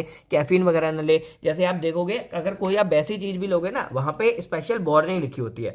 अगर मैं यहाँ पे दिखाऊं, जैसे देखो यहाँ पे क्या लिखा हुआ है, शायद आपको दिख रहा होगा, नहीं दिख रहा है। यहाँ पे बेसिकली ये लिखा है कि not recommended for children, pregnant और lactating women, person sensitive to caffeine. यानी कि सिंपल क्या है कि जो भी बच्चे हैं या जो प्रेग्नेंट लेडीज हैं उनके लिए ये नहीं है और उनको अवॉइड करना है, क्योंकि फिर वो बच्चे तक पहुंच जाएगा और बच्चा भी इतना स्ट्रॉन्ग नहीं होता है कि वो इन सबको पचा पाए या डाइजेस्ट कर पाए, और वो इससे भाई कुछ भी हो सकता है हमारा। तो drug present in mother circulation must cross the placental barrier to reach the foetus. यानी कि कोई भी ड्रग होगा मदर की सर्कुलेशन में वो इजिली हमारा क्रॉस करके फीटस में पहुंच जाता है। अब इसको वैसे बैरियर कहते हैं, लेकिन फिर भी बहुत सारे ड्रग हमारे इजिली इसको क्रॉस कर जाते हैं, जो हमारे स्मॉल होते हैं या लिपिड सॉल्युबल होते हैं वो क्रॉस कर जाते हैं। अब देखा जाए जैसे अल्कोहल हो गया, निकोटीन हो गया या सर्टेन एंटीबायोटिक। अब ये क्यों लिखा गया है, क्योंकि अल्कोहल कोई ना पिए क्योंकि वो बच्चे तक पहुंच जाता है, निकोटीन कोई मतलब सिगरेट वगैरह ना पिए वो बच्चे तक पहुंच जाता है, और जो हमारी एंटीबायोटिक हो गई वो भी हमारे बच्चे तक पहुंच सकती है। तो इनका यूज जो है कम करना चाहिए। अब बात करते हैं some drug may produce harmful effect on the foetus. अब यहाँ पे कुछ ऐसे ड्रग भी होते हैं जो हमारे क्या करते हैं, जो बच्चे होते हैं ना उसके पास हार्मफुल इफेक्ट प्रोड्यूस कर देते हैं। तो जो ऐसे एजेंट है जो हमारे बच्चे को नुकसान पहुंचाते हैं, इसको हम यहाँ पे टेराटोजेंस बोल देते हैं। और जो पूरी की पूरी प्रोसेस है जिसमें बच्चे को नुकसान हो रहा है, इसको हम यहाँ पे टेराटोजेनिसिटी बोल देते हैं। तो ये हमारा एक साइड इफेक्ट है जो कई बार हमारा हो जाता है अगर कोई प्रेग्नेंट लेडीज बिना सोचे समझे ज्यादा इन चीजों का इस्तेमाल कर लेते हैं ड्रग वगैरह का, तो वो बच्चों के पास पहुंच जाता है और बच्चों को नुकसान करते हैं। तो ये हो गया हमारा प्लेसेंटल बैरियर, यानी कि काफ़ी ज़्यादा इंपॉर्टेंट होता है बस बच्चे तक फीड को पहुंचाने के लिए, लेकिन रिस्क भी बहुत हो जाता है। इसीलिए भाई प्रेगनेंसी में हर एक चीज़ सोच समझ के करनी चाहिए। अब ये जो हमारी प्लेसेंटा के बैरियर होती है ये हमारी बनी किससे होती है, तो हमारे एंडोथीलियल सेल तो हो ही गए जिसको एंडोथीलियम बोलते हैं। इसके अलावा हमारे कनेक्टिव टिश्यू हो जाते हैं, इसके अलावा हमारे ट्रिप्टोब्लास्ट हो जाते हैं, और इसके अलावा हमारे सैंक्टिन एक लेयर हो जाती है। तो इससे मिलकर हमारी ये पूरी पूरी बनी होती है। हमारा लास्ट आता है ब्लड टेस्टिस बैरियर। तो बस कुछ नहीं है, जो हमारे सर्टोली सेल्स होते हैं जो स्पर्म बनाने में हेल्प करते हैं, बस उन तक ये मतलब प्रिवेंट करता है जब ब्लड हमारे यहाँ तक पहुंचता है कि किसी भी तरह का कोई ड्रग हमारे इसमें ना पहुंच पाए, बस इतना सा इसका काम होता है। तो ये हो गए हमारे सभी बैरियर्स के बारे में। आई होप अब आपको थोड़ा आइडिया लग गया होगा कि हमारे फिजियोलॉजिकल बैरियर कौन कौन से होते हैं और ये अपना काम कैसे करते हैं, यानी कि कैसे किसी भी ड्रग को प्रिवेंट करते हैं कि वो हमारे इन सब पार्ट में जाके हमारी बॉडी में नुकसान ना पहुंचा पाए। तो अब अगर देखा जाए तो हमने टिश्यू परमिटिव वाला पार्ट पूरा अच्छे से समझ लिया है, यानी कि सब कुछ आपको यहाँ पे क्लियर हो गया होगा। अब हम यहाँ पे नेक्स्ट बात करते हैं plasma and tissue protein binding of drug. अब जो जो चीजें बीच में छूट गई थी वो सारा कुछ मैं यहाँ पे आपको अच्छे से क्लियर करने वाला हूँ। तो हमारा नेक्स्ट क्वेश्चन बेसिकली मान सकते हैं, define binding of drug, then discuss plasma and tissue protein binding of drug, then write factor affecting protein drug binding. अब देखो बाइंडिंग ऑफ ड्रग एक्चुअल में क्या होता है, तो यहाँ पे अगर हम फिर से आए तो हम क्या देख रहे थे कि कोई भी ड्रग जब हम खा रहे हैं तो हमारा ब्लड में चला जा रहा है, और ब्लड में जाने के बाद अगर उसको अपने मतलब एक्शन देना है तो उसको यहाँ पे क्या करना होता है, टारगेट साइट के सेल्स के पास जाना होता है, और उसके लिए उसे क्या करना पड़ता है, यहाँ पे इसको क्रॉस करना पड़ता है। सिंपल है, लेकिन ये इतना आसान नहीं होता है। यानी कि देखो एक तो फंडा ही हमने अब तक पढ़ लिया कि टिश्यू परमिटिव वाला कि हमारे जो ड्रग है उनको यहाँ पे ये पूरा क्रॉस करना पड़ता है, अच्छी बात है, इस मेम्ब्रेन को क्रॉस करना होता है, फॉर्मल जो फिजियोलॉजिकल बैरियर उसके बारे में पढ़ लिया। लेकिन एक और यहाँ पे फंडा क्या होता है कि जब ड्रग हमारा इस ब्लड सर्कुलेशन के अंदर पहुंचता है तो यहाँ ब्लड सर्कुलेशन में हमारी प्रेजेंट होते हैं कुछ प्लाज्मा प्रोटीन, यानी कि कुछ हमारे यहाँ पे प्रोटीन प्रेजेंट होती हैं, और ये प्रोटीन्स क्या करती हैं कि जो ड्रग हमारा बाहर से आता है उसको अपने साथ जोड़ लेती हैं, यानी कि चिपका लेती हैं, और इस वजह से क्या होता है कि हमारे फायदे और नुकसान दोनों होते हैं। यानी कि अब मैं अगर थोड़ा आपको डायग्राम से दिखाऊं तो जैसे मान लो ये मेरे ड्रग था, और जैसे ही ड्रग यहाँ पे आया मेरे ब्लड सर्कुलेशन में पहुंचा मान लो, तो यहाँ पे क्या हुआ कि ब्लड में पहले से मेरी कुछ इस तरह की प्रोटीन प्रेजेंट थी, तो ये प्रोटीन क्या करती है, ड्रग्स को अपने साथ चिपका लेती हैं, और ये जो प्रोसेस होती है जिसमें जो ड्रग है मेरे प्रोटीन के साथ जुड़ जाते हैं, इनको उनको मैं यहाँ पे बोलता हूँ प्रोटीन बाइंडिंग ऑफ ड्रग, यानी कि यहाँ पे जो ड्रग है वो मेरा प्रोटीन के साथ जाके बाइंड हो गया। ठीक है, अब ब्लड के अंदर है तो इसको हम प्लाज्मा बोलते हैं, तो इसीलिए ये हमारी हो जाती है प्लाज्मा प्रोटीन ऑफ ड्रग। अब भाई नुकसान क्या है, आप बोलोगे इसका क्या होता है, तो देखो जब तक ये ड्रग मेरा इससे चिपका रहेगा यानी कि प्रोटीन के साथ बाउंड रहेगा, ये ड्रग मेरा इसको क्रॉस नहीं कर सकता, यानी कि इस ब्लड वेसल्स को क्रॉस नहीं कर सकता, क्योंकि इसका साइज हो जाता है बड़ा। और अगर वो इसको क्रॉस नहीं कर सकता तो आपको पता है आगे डिस्ट्रीब्यूशन नहीं होगा, और जब आगे डिस्ट्रीब्यूशन ही नहीं होगा तो भाई मतलब क्या है, क्योंकि अब वो अपना एक्शन तो दिखा ही नहीं पाएगा, टारगेट साइड पे जाएगा नहीं। तो इसीलिए हमें क्या करना पड़ता है कि अगर हम चाहते हैं कि ये जो हमारा प्रोटीन या अगर ड्रग अपना एक्शन दे, तो उस ड्रग को क्या करना पड़ेगा, इस प्रोटीन को दोबारा छोड़ना पड़ेगा। और इसीलिए जो हमारी प्रोटीन बाइंडिंग ऑफ ड्रग वाली प्रोसेस होती है ये होती है रिवर्सिबल, यानी कि अगर एक बार ड्रग मेरा यहाँ चला गया तो ड्रग अगर एक बार मेरा इस प्रोटीन के साथ आके बाइंड हो रहा है तो हाँ वो दोबारा मेरा फ्री भी हो सकता है, यानी कि अगर एक बार बाइंड हुआ तो वो दोबारा फ्री भी हो जाता है, और जब वो फ्री होगा तभी मेरा जो है यहाँ से डिस्ट्रीब्यूट होगा। अब ये फ्री और इसका फंडा क्या होता है ये हम पढ़ेंगे आगे काइनेटिक्स वाले पार्ट में। बस अभी इतना समझो कि यहाँ पे जब भी कोई ड्रग मेरा यहाँ ब्लड के अंदर आता है तो ब्लड के अंदर प्रेजेंट कुछ हमारी प्लाज्मा प्रोटीन होती है, उनके साथ जाके जो ड्रग है वो उस प्लाज्मा के साथ जुड़ जाता है, और इसी प्रोसेस को हम यहाँ पे प्रोटीन बाइंडिंग ऑफ ड्रग बोल देते हैं। और जो जुड़ा हुआ पार्ट है इसको हम यहाँ पे प्रोटीन बाइंडिंग कॉम्प्लेक्स बोल देते हैं, यानी कि प्रोटीन और ड्रग आपस में जुड़ गए हैं और जुड़ के एक इस तरह का कॉम्प्लेक्स बन गया है, और इसी को हम यहाँ पे कॉम्प्लेक्स बोल देते हैं। और अगर ये कॉम्प्लेक्स बन गया तो ये आगे यहाँ पे इसको क्रॉस नहीं कर पाएगा, मतलब यहाँ पे क्या है लेस और नो डिस्ट्रीब्यूशन, यानी कि इनकी एक तरह से डिस्ट्रीब्यूशन हमारी बिल्कुल बंद हो जाती है। अब लेस क्यों बोल रहा हूँ, तो जो बाइंड कर गया वो तो बिल्कुल निकलेगा नहीं, लेकिन जो फ्री है वो थोड़ा बहुत हमारा निकलता रहता है, इसीलिए बोल रहा हूँ कि डिस्ट्रीब्यूशन हमारी कम हो जाती है, बिल्कुल बंद नहीं होती, क्योंकि कुछ बहुत ड्रग तो हमारे यहाँ पे फ्री फॉर्म में रहता ही है। तो यहाँ पे ये प्रोटीन है, ये ड्रग है, तो जो ड्रग हमारा फ्री है वो आगे डिस्ट्रीब्यूट हो जाएगा, जो ड्रग मेरे यहाँ पे बाउंड है वो आगे डिस्ट्रीब्यूट नहीं हो पाता है। अब ये जो होती है ये बेसिकली मेरी क्या है रिवर्सिबल भी हो सकती है, रिवर्सिबल भी हो सकती है, यानी कि जैसे मान लो ये हमारा ड्रग है, ये प्रोटीन है जो इसके अंदर था, तो ड्रग और प्रोटीन आपस में जुड़ के इस तरह का एक कॉम्प्लेक्स हमारा फॉर्म कर देते हैं। तो अगर ये कॉम्प्लेक्स हमारा दोबारा से टूट गया, यानी कि ये दोनों मेरे जब अलग अलग हो जाएंगे तो ये मेरा रिवर्सिबल कहलाता है, और इनका अलग होना भी हमारा जरूरी है, क्योंकि जब ड्रग मेरा फ्री फॉर्म में होगा तभी वो आगे डिस्ट्रीब्यूट हो पाएगा, और ये जब हमारे वीक फोर्सेज के द्वारा जुड़ते हैं तब ये मेरे रिवर्सिबल है। लेकिन कई केस में क्या होता है कि कुछ कुछ ड्रग ऐसे होते हैं जो मेरे प्रोटीन के साथ में रिवर्सिबल तरीके से बाइंड हो जाते हैं, यानी कि कुछ स्ट्रॉन्ग बॉन्ड के द्वारा जुड़ जाते हैं, और जो ऐसे जुड़ जाते हैं वो मेरे अलग नहीं हो पाते, और जब अलग नहीं हो पाएंगे तो ये अपना एक्शन आगे प्रोड्यूस नहीं करेंगे, यानी कि ये हो जाता है मेरा वेस्टेज। ठीक है, तो इस तरह से मेरा रिवर्सिबल और इरिवर्सल दो तरह से मेरे यहाँ पे प्रोटीन बाइंडिंग होती है। मोस्टली मेरी रिवर्सिबल होती है, जिससे वो ड्रग मेरा बाउंड होगा, दोबारा फ्री होगा और अपना जो है एक्शन प्रोड्यूस करेगा। तो पहला केवल कंसेप्ट आपका इतना क्लियर करना था कि बाइंडिंग ऑफ ड्रग क्या होता है। तो after drug enter the blood stream, blood में जैसे ही जाएगा कुछ ड्रग मॉलिक्यूल्स मेरे रिमेन रहते हैं फ्री फॉर्म में, यानी कि वो इस तरह से फ्री रहेंगे, लेकिन कुछ मेरे मॉलिक्यूल्स क्या कर जाते हैं प्रोटीन के साथ बाइंड कर जाते हैं, जो मेरी प्लाज्मा और टिश्यू में प्रेजेंट होती है। टिश्यू का फंडा मैं आपको आगे समझाऊंगा। तो ये जो पूरी प्रोसेस है इसको हम यहाँ पे बाइंडिंग ऑफ ड्रग बोल देते हैं। अब जैसे ये मेरा ड्रग है, ये यहाँ पे गया और देखो यहाँ पे बाइंड कर गया मेरा ड्रग और प्रोटीन, और ये मेरा प्रोटीन ड्रग कॉम्प्लेक्स बन गया। अब ये जनरली हमारी इरिवर्सिबल होती है, यानी कि जैसे मैंने बोला जनरली इरिवर्सिबल, सॉरी जनरली मेरी रिवर्सिबल होती है, यानी कि दोबारा क्या होगा कि ड्रग मेरा बाइंड करेगा और वो दोबारा रिलीज भी हो जाता है, यानी कि दोबारा इस तरह से फ्री हो जाएगा, और जब फ्री होगा तो अपना एक्शन देगा।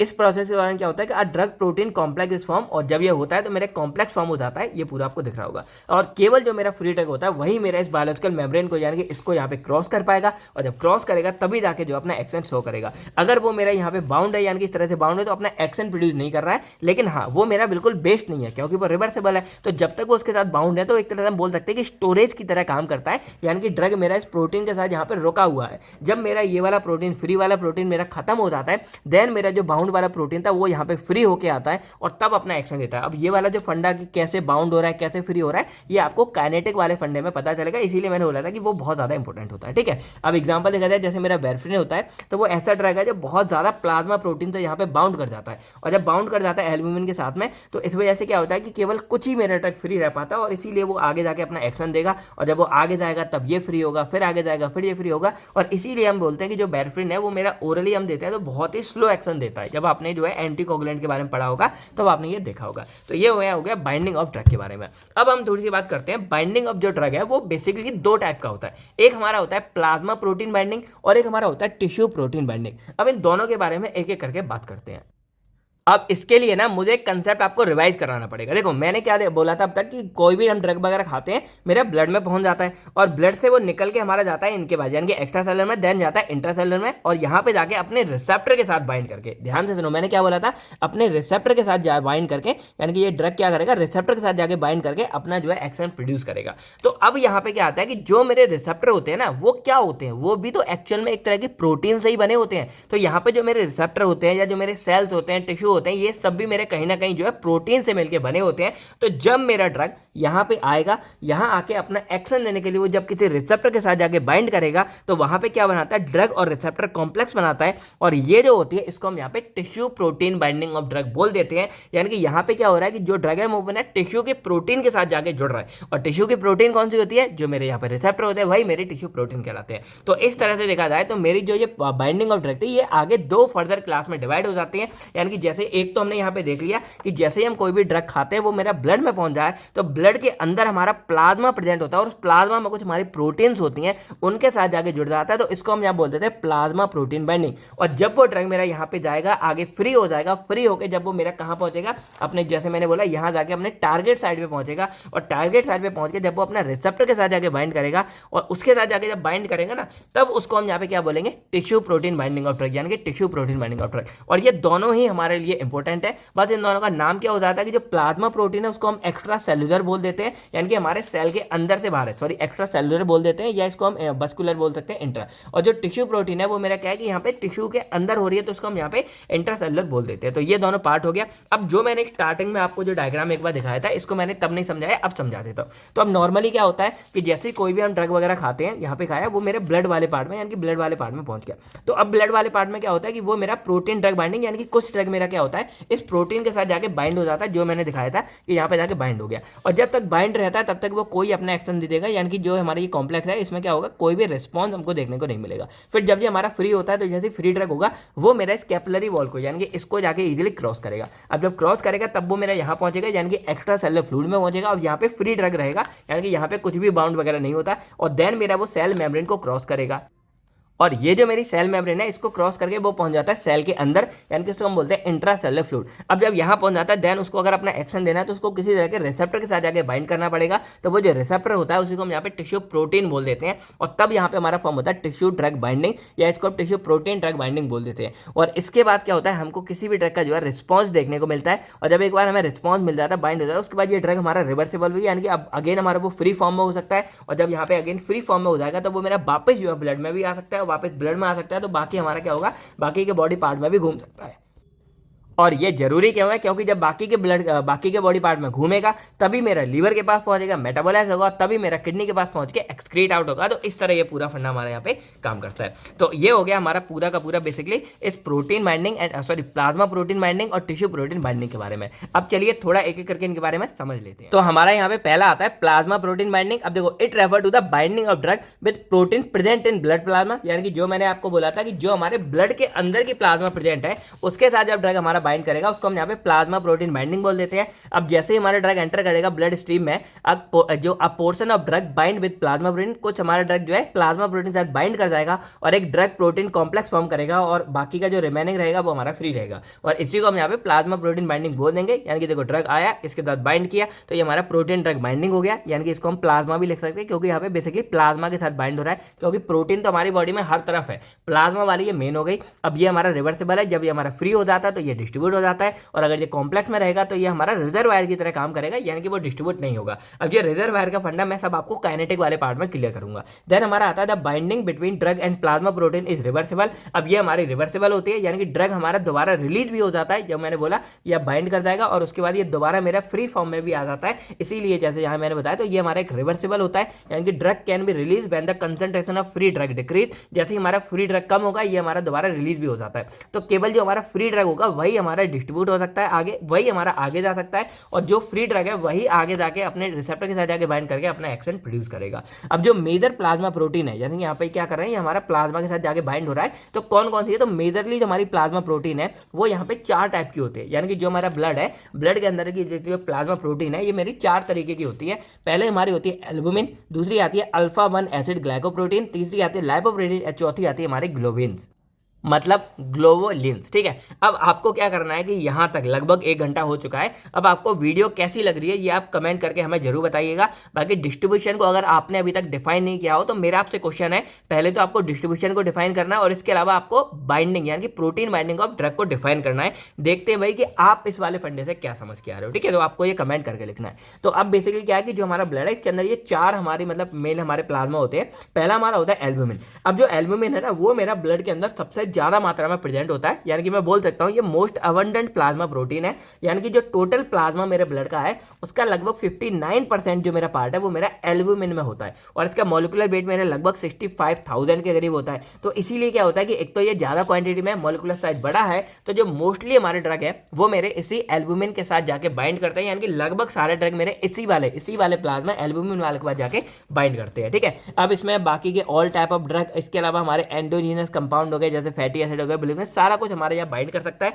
अब आपको सिंपल क्या लिख के आना, ये 4 ऐसे लिख के आना कि साइड 4 तरह की हमारी साइड होती है एल्ब्यूमिन के बारे में। देखो ये इन 4 के बारे में नहीं है, ये मेरा सिर्फ एल्ब्यूमिन के बारे में कि एल्ब्यूमिन के बाद मेरी 4 साइड है। पहली होती है वेरफ्रिन एंड एजाप्रोपाजोन बाइंडिंग साइड, इसमें नसेड फेनिटॉन सारे बाइंड करते हैं। देन मेरा सेकंड साइड होती है डायजेपम बाइंडिंग साइड, इसमें बेंजोडाइजेपिन्स वगैरह बाइंड करते हैं। देन साइड 3 मेरी डिजॉक्टॉक्सिन होती है और साइड 4 मेरी टैमोक्सिफेन होती है। अब जो मोस्टली हमारे ड्रग है वो इन्हीं 2 साइड पे यानी कि साइड 1 एंड 2 पे जाके बाइंड करते हैं और इन पे 3rd एंड 4th पे हमारे कम ड्रग बाइंड करते हैं। तो ये बेसिकली हमारी 4 बाइंडिंग साइट होती है। अब ये हमारी प्रोटीन है, ज्यादा डिटेल में भी नहीं जाना क्योंकि ऑलरेडी ये टॉपिक दिखा रहा है, इतना आपके लिए मोर देन इनफ होगा। तो ये हमारा एल्ब्यूमिन हो गया। सेकंड हमारा यहाँ पे आता है अल्फा 1 एसिड ग्लाइकोप्रोटीन। अब देखो इसमें क्या है कि जो मॉलिक्यूलर वेट है लगभग हमारा 44,000 के करीब होता है और इसमें मोस्टली हमारे जो बेसिक ड्रग होते हैं ना वो इसके साथ जाके बाइंड करते हैं, यानी कि बेसिक हमारे एसिड के बाद जाके बाइंड करेंगे। एग्जाम्पल हमारे प्रोपेनॉल हो गए या क्विनिडिन हो गए, वो इनके साथ जाके बाइंड करते हैं। थर्ड हमारे आती है लाइपोप्रोटीन। अब ये लगभग हमारे इनका मॉलिक्यूलर वेट लगभग होता है 2 लाख से 34 लाख के बीच में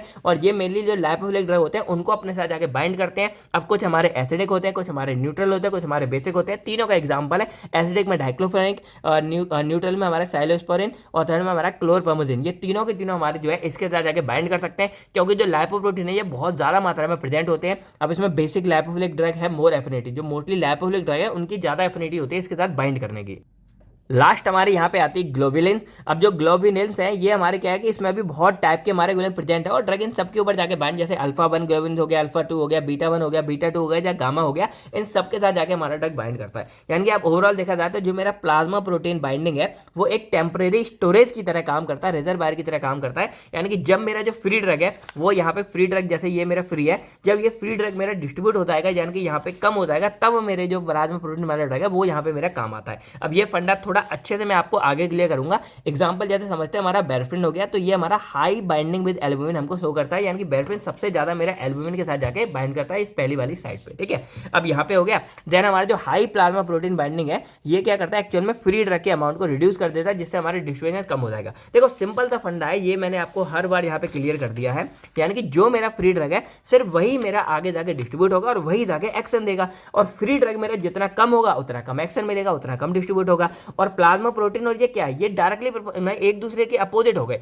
अगर कोई फ्री ड्रग ज्यादा है, यानी कि जैसे यहाँ पे हम क्या देख रहे हैं, एक बार यहाँ दिखाऊं तो मेरा ड्रग यहाँ पे आ रहा है और ड्रग मेरा प्रोटीन के साथ जाके बाइंड हो रहा है। तो अगर मेरा ज्यादा ड्रग प्रोटीन के साथ जाके बाइंड हो गया तो मेरा फ्री ड्रग कम हो जाएगा। यानी कि सिंपल है कि अगर मेरा जो बाउंड ड्रग है वो ज्यादा हो गया तो मेरा जो फ्री ड्रग है वो यहाँ पे कम हो जाएगा, और अगर फ्री ड्रग कम हो गया तो मेरी जो डिस्ट्रीब्यूशन है वो कम हो जाएगी, और अगर डिस्ट्रीब्यूशन कम हो गया तो मेरा जो एक्शन है वो यहाँ पे कम हो जाएगा। वही अगर मेरा बाउंड ड्रग कम हो गया तो भाई फ्री ड्रग मेरा ऑटोमेटिक ज्यादा हो जाएगा, और फ्री ड्रग ज्यादा होगा तो डिस्ट्रीब्यूट ज्यादा होगा, ज्यादा डिस्ट्रीब्यूट होगा तो एक्शन भी ज्यादा मिलेगा। मतलब एक दूसरे के जो अपोजिट है, क्योंकि भाई ड्रग तो सेम है ना। मान लो मैंने यहाँ से 100 mg ड्रग दिया तो ड्रग तो मेरा सेम है। अब यहाँ से अगर 50 mg जहाँ बाउंड हो गया 50 mg फ्री है तो ठीक है, लेकिन अगर 60-70 mg हमारा बाउंड हो गया 30 mg फ्री है तो केवल वो 30 mg अपना एक्शन देगा, 70 mg मेरा बाउंड रहेगा। तो यही हमारा यहाँ पे एंड में ओवरऑल फंक्शन होता है कि जितना हमारा मतलब हाई अगर प्लाज्मा प्रोटीन बाउंड हो जाएगा तो ड्रग मेरा फ्री वाला कम रहेगा, और जब फ्री कम रहेगा तो कम डिस्ट्रीब्यूट होगा और कम अपना जो एक्शन प्रोड्यूस करेगा। अब अगर आप चाहो तो एग्जाम में ये वाला डायग्राम बना के आ सकते हो, जैसे कोई भी ड्रग एब्जॉर्ब होगा हमारे ब्लड के अंदर पहुंचेगा, जैसे यहाँ पहुंचा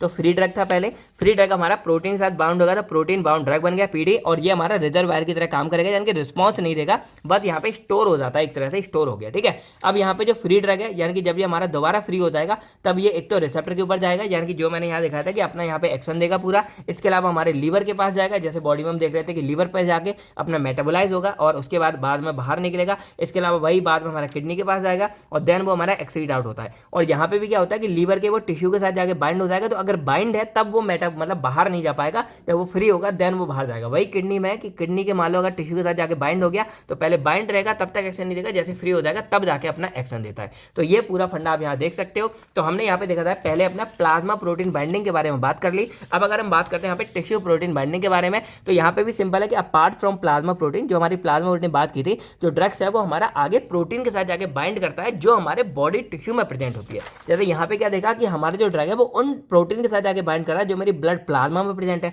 और यहाँ पे क्या बात कर रहा हूँ मैं टिश्यू प्रोटीन में, कि जो मेरा ड्रग है वो उन प्रोटीन के साथ जाके बाइंड कर रहा है जो मेरे बॉडी टिश्यू में प्रेजेंट है, यानी कि ये मेरे बॉडी है मान लो, तो ये बॉडी के जो टिश्यू है, सेल्स है, इनके पास जाके बाइंड कर रहा है। अब जैसे हमारा लीवर हो गया, किडनी हो गया, मसल्स हो गए, हमारे फैट टिश्यू हो गई, तो इनमें जाके जब मेरे ड्रग इनकी प्रोटीन के साथ बाइंड करेगा तो यही मेरा टिश्यू प्रोटीन बाइंडिंग कहलाता है। अब जो बॉडी के टिश्यू है वो लगभग 40% पूरे बॉडी वेट का कंटेन करते हैं, और जो मेरा इस यानी कि जो मतलब इसकी प्लाज्मा थी, जो मेरी प्लाज्मा प्रोटीन है, उससे लगभग 40 गुना ज़्यादा है, यानी कि 100 टाइम ज़्यादा, सॉरी, यानी कि हम ये देख रहे हैं कि जो हमारे बॉडी के टिश्यू है वो हमारे बहुत ज़्यादा होते हैं। और इसीलिए क्या होता है, जो मेरा ड्रग है वो बॉडी के टिश्यू में ज़्यादा जाके बाइंड करता है। अब ऐसा क्यों है? क्योंकि देखो ब्लड हमारा यहाँ बेसिक है और ब्लड में प्रोटीन भी हमारे एज कंपेयर टू बॉडी के कम है, लेकिन बॉडी का बाकी का पार्ट तो कितना ज़्यादा, बॉडी के टिश्यू कितने ज़्यादा है, और इसीलिए मोस्टली क्या है कि यहाँ पे जो टिश्यू है हमारे प्रोटीन है वो बहुत ज़्यादा होते हैं। अब यहाँ पे क्या होता है कि जो ड्रग जो हमारा बाइंड करता है एक्स्ट्रा मस्कुलर टिश्यू में, यानी कि ब्लड के बाहर में, वो कुछ इस तरह करेगा कि लीवर में सबसे ज़्यादा बाइंड करता है, क्योंकि लीवर के पास हर एक ड्रग को जाना होता है मेटाबोलाइज करने के लिए, देन किडनी के पास, क्योंकि किडनी ही उसको बाहर निकालती है, देन लंग्स के पास, और देन हमारे बाकी के मसल्स के पास में। तो इस तरह से मेरे ब्लड का सारा खेल होता है। तो देखो ड्रग मेरा गया ब्लड में गया, ब्लड से डिस्ट्रीब्यूट होकर यहाँ पे अपने रिसेप्टर के जाकर बाइंड करेगा और बाकी के टिश्यू के पास जाकर बाइंड करेगा। जैसे आपने देखा होगा कुछ ड्रग या कुछ हमारे बॉडी के बाकी पार्ट है वो मेरे एडिपोज टिश्यू में स्टोर हो जाते हैं, तो ये सब इस तरह भी हमारे बाइंड करते हैं। तो जब टिश्यू के पास जाकर बाइंड करेगा उसी को हम यहाँ पे टिश्यू प्रोटीन बाइंडिंग यहाँ पे बोल देते हैं। अब इसके अलावा और देखा जाए तो सर्टेन ड्रग है high affinity for tissue protein, यानी कि बहुत सारे ऐसे ड्रग हैं जो ज़्यादा टिश्यू प्रोटीन के ऊपर बाइंड करेंगे और therefore they act as a drug reservoir, और वो एक रिजर्वायर की तरह काम करते हैं। वाइल कुछ जो हमारे ड्रग है वो स्टोर हो जाते हैं टेम्परेरी और स्लोली हमारे ब्लड में रिलीज होते हैं। इसका मतलब क्या है, जैसे मान लो बहुत सारे ड्रग हमारे यहाँ पे आ गया, फिर हमारे यहाँ चलेगा और वो यहाँ पे स्टोर हो गया। अब एक बात आपको बताया कि जब तक ये ड्रग मेरा किसी प्रोटीन के साथ जाके बाइंड रहेगा वो अपना एक्शन नहीं दिखाएगा, तो वो स्टोर रहेगा, और बाद में जब यहाँ पे मान लो ब्लड के अंदर हमें इस ड्रग की कमी पड़ती है तो ये हमारा दोबारा रिलीज होगा, और रिलीज होकर मेरा ब्लड में दोबारा आ जाता है। तो इस तरह भी ये मेरा पूरा सीन चलता रहता है। तो ये रिवर्सिबल होने का एक यही हमारा फायदा होता है। अब इस टिश्यू बाइंडिंग की वजह से क्या होता है कि कुछ ड्रग मेरे जो है बॉडी के अंदर में लंबे टाइम तक रहते हैं। अब जैसे मान लो ये हमारे बॉडी के अंदर पहुंच गया और यहाँ पे ये मेरा मान लो प्रोटीन है और उसके साथ ये मेरा ड्रग जुड़ गया, तो अब ये लंबे टाइम तक मेरे यहाँ रहेगा क्योंकि ये मेरा क्या एक बाउंड हो गया। अब जैसे कुछ घंटों बाद मतलब जान लो 8-10 घंटे बाद क्या होगा, जैसे ये मेरा रिलीज होगा तब जाके ये अपना एक्शन प्रोड्यूस करेगा। तो इससे क्या हो रहा है कि जो टिश्यू बाइंडिंग है इसकी वजह से जो मेरा ड्रग है वो लंबे टाइम तक बॉडी में रह रहा है और मुझे लॉन्गर यानी कि प्रोलॉन्ग ड्यूरेशन ऑफ एक्शन दिख रहा है, यानी कि मेरा ड्रग बॉडी में लंबे टाइम तक अपना एक्शन दिखा पा रहा है। तो जो टिश्यू बाइंडिंग है वो डिस्ट्रीब्यूशन ऑफ ड्रग को भी आल्सो अफेक्ट करती है। अब एग्जाम्पल देखा जाए, जैसे मेरा टेट्रासाइक्लिन है, जैसे आपने सुना होगा, तो वो मेरा बोन्स के अंदर में और टीथ के अंदर में क्या हो जाता है, बाइंड हो जाता है। क्योंकि आपने सुना होगा जो टेट्रासाइक्लिन है ड्रग है उसको हम दूध के साथ नहीं लेते, क्योंकि दूध के अंदर प्रेजेंट जो कैल्शियम होता है ना वो उसके साथ एक्यूमुलेट यानी कि मतलब बाउंड बना लेता है। और यही तो हमारा हो गया कि कैल्शियम एक तरह से मान लो हमारे बॉडी का पार्ट हो गया, टिश्यू का पार्ट हो गया, और टेट्रासाइक्लिन हमारा ड्रग हो गया। तो यहाँ पे क्या किया, टेट्रासाइक्लिन इसके साथ जुड़ गया, तो टेट्रासाइक्लिन और टिश्यू जो आपस में जुड़ जाएंगे तो ये एक हमारा क्या बनेगा, प्रोटीन टिश्यू प्रोटीन बाइंडिंग बनेगा, यानी कि जो हमारा टिश्यू है वो जुड़ गया ड्रग के साथ में, तो टिश्यू प्रोटीन ड्रग बाइंडिंग यहाँ पे बन जाता है। इसके अलावा जो हमारा क्लोरोक्विन है ये मेरा लिवर टिश्यू में जाके एक्यूमुलेट हो जाता है, और जो डिजॉक्सिन है वो मेरा कार्डियक की मसल सेल्स के पास जाके डिसोसिएट हो जाता है, क्योंकि ये मेरा कैल्शियम से कनेक्ट हो जाता है। दस क्या हो रहा है कि जो हमारा टिश्यू प्रोटीन है वो बहुत ज्यादा मेजर रोल प्ले कर रहा है हमारा ड्रग डिस्ट्रीब्यूशन में, स्टोरेज में, ड्यूरेशन में, ये सब जोन में हमारा रोल प्ले कर रहा है। अब हम बात करते हैं यहाँ पे factor affecting protein drug binding. अब यहाँ पे हमने प्रोटीन ड्रग बाइंडिंग के बारे में लगभग सारी बातें कर ली कि कैंडिडेट क्या क्या होता है। अब थोड़ा बात करते हैं कि ऐसे कौन कौन से फैक्टर हैं जो मेरे प्रोटीन ड्रग बाइंडिंग को अफेक्ट करेंगे, यानी कि यहाँ पे जो मैंने देखा था कि ये जो मेरी बाइंडिंग हो रही थी इसमें यहाँ पे थोड़ा बहुत अफेक्ट कर सकते हैं। तो यहाँ पे बेसिकली हमने 5 फैक्टर लिए। पहला आता है ड्रग कंसंट्रेशन, दूसरा आता है प्रोटीन कंसंट्रेशन, तीसरा आता है affinity of drug for protein, चौथा आता है presence of competing drug, and fifth आता है फिजियोलॉजिकल एंड पैथोलॉजिकल कंडीशन।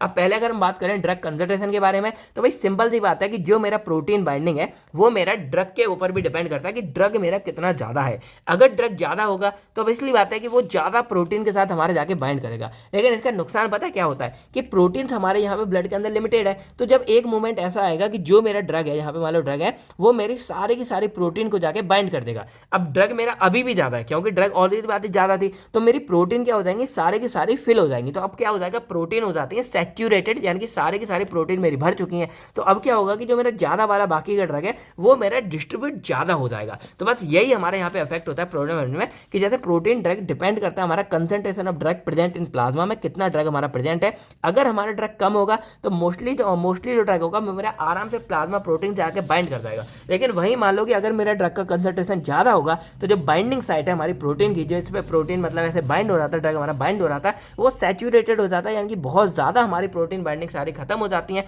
तो इससे जो ज़्यादा मेरा ड्रग है वो फ्री रहता है, और जब फ्री मेरा ड्रग ज़्यादा रहेगा तो प्रोटीन बाइंडिंग मेरी कम हो जाएगी, लेकिन डिस्ट्रीब्यूशन बढ़ जाएगी और ड्रग मेरा आगे जाके अपना एक्शन ज़्यादा दिखाएगा।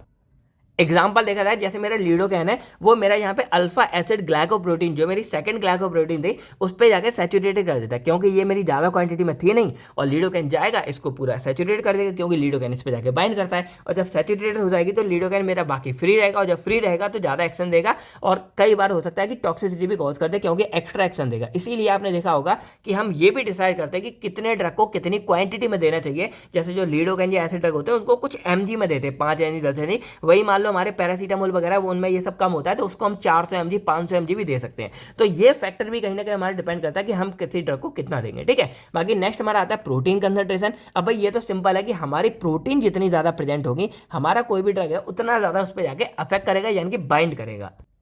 तो यहाँ सिंपल है कि if plasma protein level are high, अगर हमारे प्लाज्मा प्रोटीन ज़्यादा होंगे तो ज़्यादा ड्रग के मॉलिक्यूल्स हमारे प्रोटीन के साथ जाके बाइंड करेंगे, और अगर हमारा प्लाज्मा जो प्रोटीन है वो लेवल डिक्रीज रहेगा तो जो हमारे फ्री ड्रग का लेवल है वो यहाँ पे ज़्यादा रहेगा और ज़्यादा एक्शन हमको प्रोड्यूस करेगा। यानी कि सिंपल यहाँ पे बात करें हम प्रोटीन के बारे में कि ये हमारे प्रोटीन जितने ज़्यादा होंगे, ड्रग हमारा उतना ज़्यादा जो है उनके साथ जाके बाइंड करेगा, यानी कि एक तरह से डायरेक्टली प्रोपोर्शनल हो गया। अब एग्जाम्पल क्या होता है कि कई केस में क्या होता है कि हमारी जो प्रोटीन है वो बनना कम हो जाती है, और जब प्रोटीन बनना कम हो जाएंगे, प्रोटीन कम बनेंगे, तो ड्रग मेरा फ्री रहेगा। ड्रग जब फ्री रहेगा तो वो ज़्यादा एक्शन जो है प्रोड्यूस करेगा। अब जैसे हमारा लीवर डिसीज हो गया, मेल न्यूट्रिशन हो गया, किडनी डिसीज हो गया, तो इन सब में क्या है कि प्लाज्मा प्रोटीन हमारे कम हो जाती है, तो ड्रग हमारा ज़्यादा फ्री रहेगा और ज़्यादा एक्शन देगा।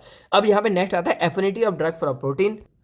अब देखो यहाँ पे क्या होता है, जैसे अभी अभी हमने जब बात की थी यहाँ पे अपने प्लाज्मा प्रोटीन के बारे में, तो हमने क्या देखा था कि जैसे हर एक ड्रग की ना अपनी एफिनिटी है कि वो किसके साथ जाके ज़्यादा बाइंड करेगा। जैसे मेरा बेरफ्रिन है तो वो एल्बुमिन के साथ जाके बाइंड कर रहा था, जो मेरा लीडोकैन है वो मेरा इसके साथ जाके बाइंड कर रहा था। तो यहाँ पे यही है कि कोई भी जो हमारा ड्रग है उसकी अट्रैक्शन या एफिनिटी कितनी है कि वो कौन से प्लाज्मा प्रोटीन के साथ जाके कितना बाइंड करेगा। अब यहाँ पे क्या है कि जो ड्रग हाई एफिनिटी होती है कि वो भाई ज़्यादा उनकी चाहत ज़्यादा है कि वो प्रोटीन के साथ जाके बाइंड करेंगे, तो भाई सिंपल है कि drug with high affinity bind strongly, जिनकी भाई एफिनिटी ज्यादा है वो स्ट्रांगली बाइंड करते हैं, वेयर जो ड्रग की लो एफिनिटी होती है वो वीकली बाइंड करते हैं। जैसे यहाँ पे ज्यादा है तो बाइंड कर गया, अब स्लो था तो यहाँ पर हो गया। वहीं क्या होता है कि warfarin has very high affinity for albumin, जो मैंने एग्जांपल दिया था कि जो बेरफ्रिन है उसकी बहुत ज्यादा एफिनिटी है एल्बुमिन के साथ में, तो एक लार्ज फ्रैक्शन हमारा बेरफ्रिन जो है वो प्रोटीन बाउंड यहाँ पे रहता है, यानी कि फ्री फॉर्म में कम हो पाता है। अब यहाँ पे फोर्थ हमारा आता है प्रेजेंस ऑफ कंपीटिटिंग ड्रग। अब कई बार यहाँ पे क्या होता है, जैसे समटाइम टू ड्रग में compete for the same protein. अब जैसे मान लो एक हमारी ये प्रोटीन है और यहाँ पे दो ड्रग मेरे क्या कर रहे हैं इसके लिए यहाँ पे लड़ रहे हैं, एक ये हो गया एक ये हो गया।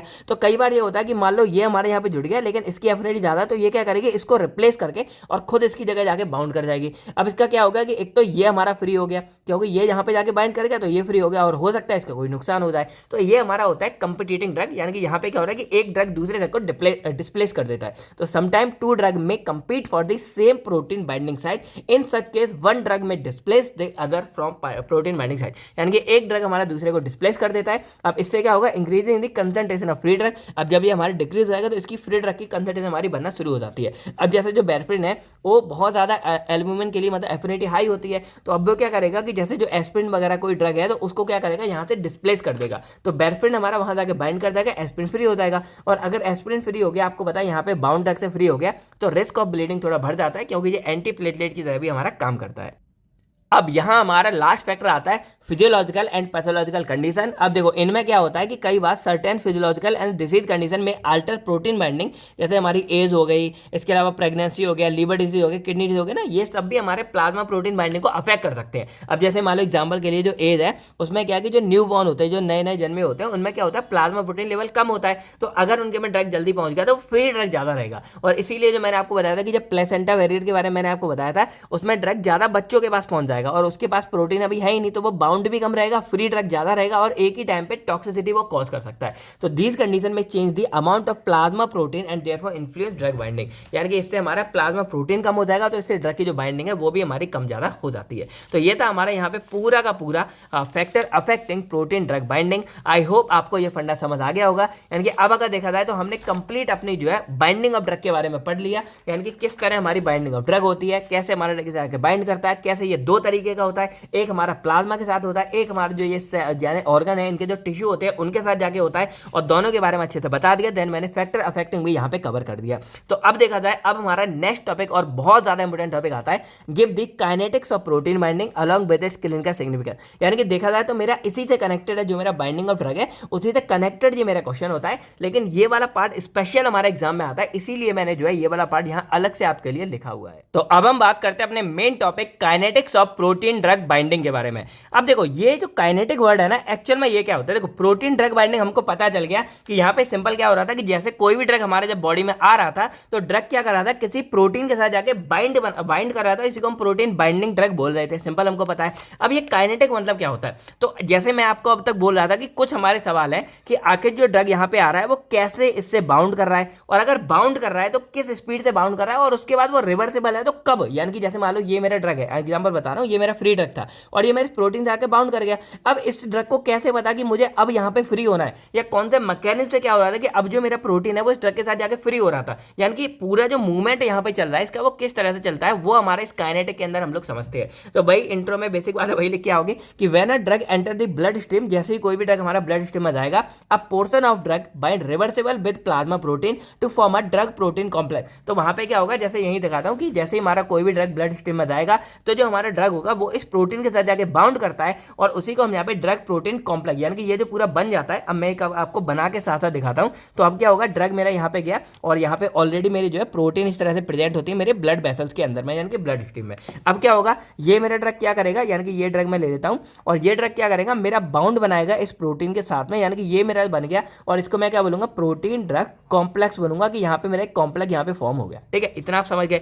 अब यहाँ पे क्या है कि कॉम्प्लेक्स बनेगा, while the remaining drug remains free in plasma, और जो बचा हुआ मेरा ड्रग है वो यहाँ पे फ्री रहता है, यानी कि अब ये फ्री रहेगा जो मेरा आगे जाके काम करेगा। तो अब ये किस बेस पे हमारा बाउंड होता है ना, इसको एक बार हम लोग समझ लेते हैं। तो अब ये पूरा का पूरा फंडा काम चलता है मेरा इक्विलिब्रियम पे। अब इक्विलिब्रियम का मतलब क्या होता है, तो जैसे ही मान लो ये मेरे ड्रग थे और ये ड्रग मेरे यहाँ पे पहुंचे, तो अब क्या होगा कि जैसे ये मेरे जो फ्री ड्रग है, जैसे मान लो ये मेरे फ्री ड्रग है, तो ये जो मेरे फ्री ड्रग है इनका जो रेशियो है, यानी कि इनका जो अमाउंट है वो मेरा बाउंड ड्रग के बराबर होना चाहिए। यानी कि यहाँ पे जान लो ये मेरा प्रोटीन है, तो ऐसा नहीं है कि अब ये भी तो सोचने की बात है कि मान लो कोई ड्रग आया तो सारा का सारा ड्रग मेरा इन प्रोटीन से जाके बाउंड नहीं किया। क्यों नहीं किया, क्योंकि वो डिपेंड करता है इक्विलिब्रियम पे, यानी कि जो मेरे ड्रग है वो तब तक मेरे प्रोटीन जाके बाउंड करेंगे जब तक इन दोनों के बीच में एक इक्विलिब्रियम सेट ना हो जाए। जैसे मान लो ये मेरे बाउंड वाले, मैं एक बार बना के आपको दिखा देता हूँ। तो जैसे ये जो मेरे ड्रग है ये मेरे बाउंड वाले हैं, ये मेरे फ्री वाले हैं। तो अब यहाँ पे क्या होगा कि अगर मैं बोलूँ ये मेरे फ्री ड्रग है, आप इस तरह समझ लो, और ये मेरे हैं बाउंड ड्रग, यानी कि जो ड्रग मेरे प्रोटीन से जाके जुड़ चुके हैं, कॉम्प्लेक्स बन चुके हैं, उनको मैं यहाँ पे बाउंड ड्रग बोल रहा हूँ, इसको मैं फ्री बोल रहा हूँ। तो जब ये मेरे एकदम इक्वल वैल्यू में होंगे, यानी कि जब मेरे ये फ्री ड्रग इस बाउंड ड्रग के बराबर होते हैं ना, इस कंडीशन को मैं यहाँ पे इक्विलिब्रियम बोलूंगा। और जब ये मेरी कंडीशन यहाँ पे हो जाती है, यानी कि जब ये दोनों मेरे बराबर हो जाते हैं, तब जाके ये प्रोसेस मेरी रुक जाती है, यानी कि अब कोई भी मेरा ड्रग जो है आगे जाके बाउंड नहीं कर रहा है। तो अब इसका फायदा क्या होता है कि मेरा जो ड्रग है, जैसे मान लो मैंने यहाँ पे 100 mg ड्रग दिया था, तो मेरा जो ये 100 mg ड्रग है वो स्लोली इफेक्ट कर रहा है। यानी कि मैंने 100 mg दिया था, मान लो अब जो मेरा 50 mg ड्रग है वो अभी फ्री है और 50 mg ड्रग मेरा यहाँ पे जाके जुड़ चुका है। अब क्या होगा कि ये जो ड्रग मेरा जुड़ा हुआ है ये मेरा काम करता है ड्रग रिजर्वायर की तरह, जो आप लोग बार बार सुन रहे थे। यानी कि रिजर्वायर का मतलब है कि ऐसी चीज है जो आपने स्टोर करके रखी हुई है, यानी कि वो स्टोर है और अभी आप उसका यूज नहीं कर रहे हो, लेकिन आपके बाद में काम आएगी, तो वो रिजर्वायर हो गया। जैसे हम लोग ऊपर पानी की टंकी भर लेते हैं छत के ऊपर, तो वो क्या एक रिजर्वायर की तरह होता है कि जब भी हम वॉशरूम कहीं भी जाएंगे तो उस पानी का यूज कर लेंगे, यानी कि हमारे काम आता रहेगा। अब रिजर्वायर वर्ड तब मोस्टली यूज करते हैं जब वो ग्रेजुअली हमारा यूज होता रहेगा। अब कैसे ये समझो, अब जैसे ये फ्री ड्रग है, अब ये फ्री ड्रग क्या करेगा मेरी बॉडी में, यानी कि आगे जो है वहां पे जाके डिस्ट्रीब्यूट होगा। अब क्योंकि फ्री वाला हो सकता है, जो हमने यहाँ पे देखा कि जो फ्री ड्रग है वही डिस्ट्रीब्यूट होगा, तो अब यहाँ पे फ्री ड्रग मेरा डिस्ट्रीब्यूट होगा। अब जैसे धीरे धीरे डिस्ट्रीब्यूट होगा, बॉडी में आगे जाएगा और अपना एक्शन देगा, तो एक बार में तो होता नहीं, स्लोली जाएगा। अब जैसे ये फ्री ड्रग मेरा यहाँ से आगे ट्रांसफर होता रहेगा, डिस्ट्रीब्यूट होता रहेगा, अब जो मेरा फ्री रहेगा वो यहाँ पे कम होना है, यानी कि उसका जो बैलेंस यहाँ पे लेवल है, अमाउंट है, वो यहाँ पे कम होना शुरू हो जाएगा। अब जैसे मान लो धीरे धीरे जैसे ही कम होगा, 50 mg था, जैसे यहाँ 48 हुआ, 45 हुआ, 40 हुआ, तो जैसे ही मेरा यहाँ पे लेवल कम होगा, मेरा इधर सेंस हो जाएगा कि भाई अब मेरा लेवल इधर कम होने लग गया। और जैसे ही मेरा इधर लेवल कम होगा, अब जो मेरे यहाँ पे प्रोटीन ने बाउंड कर रखा था वो इसको यहाँ से रिलीज करना शुरू कर देंगे कि भाई इधर जो है ड्रग की कमी हो रही है, अब आप इधर जाओ। और जैसे ही फ्री कर देंगे, ये ड्रग मेरा इधर पहुंचना शुरू हो जाएगा। और अब धीरे धीरे क्या होगा कि एक मूवमेंट आएगा, इधर भी मेरा 45 mg हो जाएगा और इधर भी मेरा 45 mg हो जाएगा। देखो एक्चुअल में इस तरह काम नहीं करता बिल्कुल, लेकिन मैं समझाने के लिए आपको ये पूरा एग्जांपल दे रहा हूँ कि इस तरह एक्चुअल में हमारा वर्क होगा कि यहाँ पे इक्विलिब्रियम सेट होता है। और जैसे ही मेरा ये ड्रग आगे डिस्ट्रीब्यूट हो जाएगा, इधर मेरे ड्रग की कमी होगी, तो जो इधर बाउंड ड्रग था वो मेरा फ्री होना यानी कि रिलीज होना शुरू हो जाएगा। और जैसे ये रिलीज होता है, ये आगे जाएगा और ये भी आगे जाएगा। और इस तरह करते करते करते क्या होगा, एक मूवमेंट ऐसा आएगा जब यहाँ पर लगभग मान लो 50 है, सारा 10 mg बचेगा, तो यहाँ का ड्रग भी हमारा धीरे धीरे आता रहेगा। और एक मूवमेंट आएगा कि जितना भी मेरा बाउंड ड्रग था वो सारा का सारा मेरा यहाँ पे यूज हो जाता है। अब कुछ एक आध ड्रग ऐसा होता है जो इरिवर्सिबल बाउंड होगा, वो दोबारा नहीं छूट पाता है, लेकिन मोस्टली जो मेरा ड्रग है वो यहाँ से रिलीज हो जाता है। और रिलीज होने के बाद क्या करेगा, अब वो यहाँ पे आगे डिस्ट्रीब्यूट हो जाएगा। तो इस तरह मेरी पूरी की पूरी साइकिल चलती रहती है। और इसी को मैं यहाँ पे काइनेटिक्स बोलता हूँ। काइनेटिक मतलब होता है मूवमेंट, यानी कि मेरा इस तरह क्या हो रहा है कि प्रोटीन बाइंडिंग का ये मूवमेंट होता है कि पहले इक्विलिब्रियम सेट हो जाता है और जब यहाँ का ड्रग आगे चला जाता है, तब हमारा जो बाउंड ड्रग है वो यहाँ पे फ्री होगा, फ्री आएगा, फिर ये आगे चला जाएगा। और तब यहाँ पे जब लेवल यहाँ पे कम हो जाएगा, फिर यहाँ से आएगा, फिर जैसे ही कम होगा फिर यहाँ से आएगा। तो भाई यही चलता रहता है, जहाँ पे कम होता है वहाँ हमारी मूवमेंट होती रहती है। और इस तरह करके सारा का सारा बाउंड ड्रग मेरे एक मूवमेंट पे आगे फ्री हो जाएगा और मुझे हर एक ड्रग का जो है एक्शन देखने को मिल जाता है। तो आपको ये वाला फंडा समझ आ गया होगा कि आखिर कैसे हमारा फ्री ड्रग मतलब कैसे हमारा ये बाउंड वाला फ्री में होता है, कैसे ये पूरा जाके अपना एक्शन शो करता है। अब देखो जो हमारा काइनेटिक वाला फंडा है, ये तो बस समझाने वाली बात थी। मेन हमारा ना इसमें एक डेरिवेशन आता है छोटा सा, वो मैं आपको बता देता हूँ और थोड़ा अच्छे से समझाऊंगा कि आपको समझ आ जाए। क्योंकि अगर एक बार समझ आ गया ना, तो ये पूरा रटने की आपको जरूरत नहीं पड़ेगी, आप आराम से जो है एग्जाम में इसको लिख के आ सकते हो। अब देखो नॉर्मल हमने क्या देखा था कि जैसे भाई सिंपल सी बात है, हम नॉर्मली क्या देख रहे थे कि कोई भी जो ड्रग था वो हमारा यहाँ पे आ रहा था और ड्रग यहाँ पे आके प्रोटीन के साथ जाके जुड़ रहा था। तो यहाँ पे हम क्या करते हैं कि ड्रग को हम बोल देते हैं डी और जो प्रोटीन है जो हमारे यहाँ पे थे उसको हम बोल देते हैं पी। तो अब यहाँ पे सिंपल हम क्या देख रहे थे कि जब प्रोटीन हमारा ड्रग के साथ जाके जुड़ रहा था और ड्रग के साथ जब जुड़ रहा था तो प्रोटीन और ड्रग कॉम्प्लेक्स बना रहा था। तो बस उसी को मैं यहाँ पे लिख लेता हूँ कि मैंने क्या लिया कि मान लो ये मैंने ले लिया पी और मैंने यहाँ पे क्या लिया, यहाँ पे मैंने लिया डी। और जब ये आपस में मिलते हैं तो मैं यहाँ पे क्या बनाता हूँ, प्रोटीन और ड्रग का कॉम्प्लेक्स बनाता हूँ। अब ये जो मेरा बनता है ना, ये रिवर्सिबल होता है, इसीलिए मैंने ये रिवर्सिबल का साइन लगाया कि ये दोबारा भी हमारे यहाँ पे वापस जो है ड्रग और प्रोटीन में टूट सकता है, इसीलिए ये मेरा बन जाता है रिवर्सिबल वाला साइन। और वही यहाँ पे लिखा हुआ है। अब यहाँ पे क्या होता है, जैसे मैंने बोला कि इक्विलिब्रियम वाली कंडीशन में, यानी कि जब हमारा प्रोटीन यानी कि जब मेरा प्रोटीन और ड्रग ये फ्री होंगे और इधर मेरा ये फ्री होगा, उसको हम इक्विलिब्रियम बोल देते हैं। तो वहां पे हमारा आता है इनका कांस्टेंट, यानी कि अब मैं यहाँ पे लिख सकता हूँ, यहाँ पे अप्लाई करता हूँ मैं लॉ ऑफ मास एक्शन। अब देखो लॉ ऑफ मास एक्शन क्या होता है ना, ये समझ लेते हैं। बहुत बार वैसे आपने देखा होगा लॉ ऑफ मास एक्शन में क्या होता है कि मान लो मैंने यहाँ पे H प्लस ए जोड़ के मैंने यहाँ पे एक H का कॉम्प्लेक्स बनाया, तो अगर कहीं भी मैं यहाँ पे लॉ ऑफ मास एक्शन लगाऊंगा तो सिंपल क्या होता है कि ये वाला जो फंडा होता है मेरा, ये इधर आ जाएगा यानी कि HA, और जो इधर वाला होता है प्लस में है ये मेरा नीचे आ जाएगा H ब्रैकेट और यहाँ पे A। तो इस तरह मेरा ये पूरा आ जाएगा और यहाँ पे लग जाता है मेरा कांस्टेंट, यानी कि K इज इक्वल टू मेरा लग जाएगा HA upon H upon A। तो ये यानी कि कभी भी अगर कहीं भी आपका लॉ ऑफ मास एक्शन आता है तो इस तरह का हमारा पूरा बनके तैयार हो जाता है। और यही यहाँ पे हुआ है कि अब हम क्या करेंगे कि जैसे ये हमारा जनरल फॉर्मूला पूरा बन गया कि हमारी प्रोटीन और ड्रग आपस में मिलकर क्या कर रहे हैं, प्रोटीन ड्रग का कॉम्प्लेक्स बना रहे हैं। और यहाँ पे मैं अप्लाई करूंगा लॉ ऑफ मास एक्शन, और जैसे ही मैं इसको अप्लाई करूंगा अब क्या होगा, यहाँ पे Ka ये मेरा कांस्टेंट हो जाएगा और यहाँ ऊपर मेरा आ जाएगा Pd और नीचे आ जाएगा P डॉट डी। तो ये मेरा पूरा बन जाएगा। अब देखो यहाँ पे क्या है कि नॉर्मली अब हम क्या करेंगे, इसमें क्रॉस मल्टीप्लाई। अब आपको पता है कि जब नीचे कुछ नहीं होता तो हम 1 मान लेते हैं, और जब क्रॉस मल्टीप्लाई होगा तो Pd हमारा नॉर्मल आ जाएगा और जो Ka हमारा जो कांस्टेंट है उसके साथ में P और D यानी कि इधर ही हमारा लिख जाएगा और इसको हम यहाँ पे नाम दे देते हैं इक्वेशन नंबर 1। और अब अगर इनके बारे में बात करें तो देखो यहाँ पे जो Pd हमारा नॉर्मली है, ये हमारा प्रोटीन ड्रग कॉम्प्लेक्स हो गया।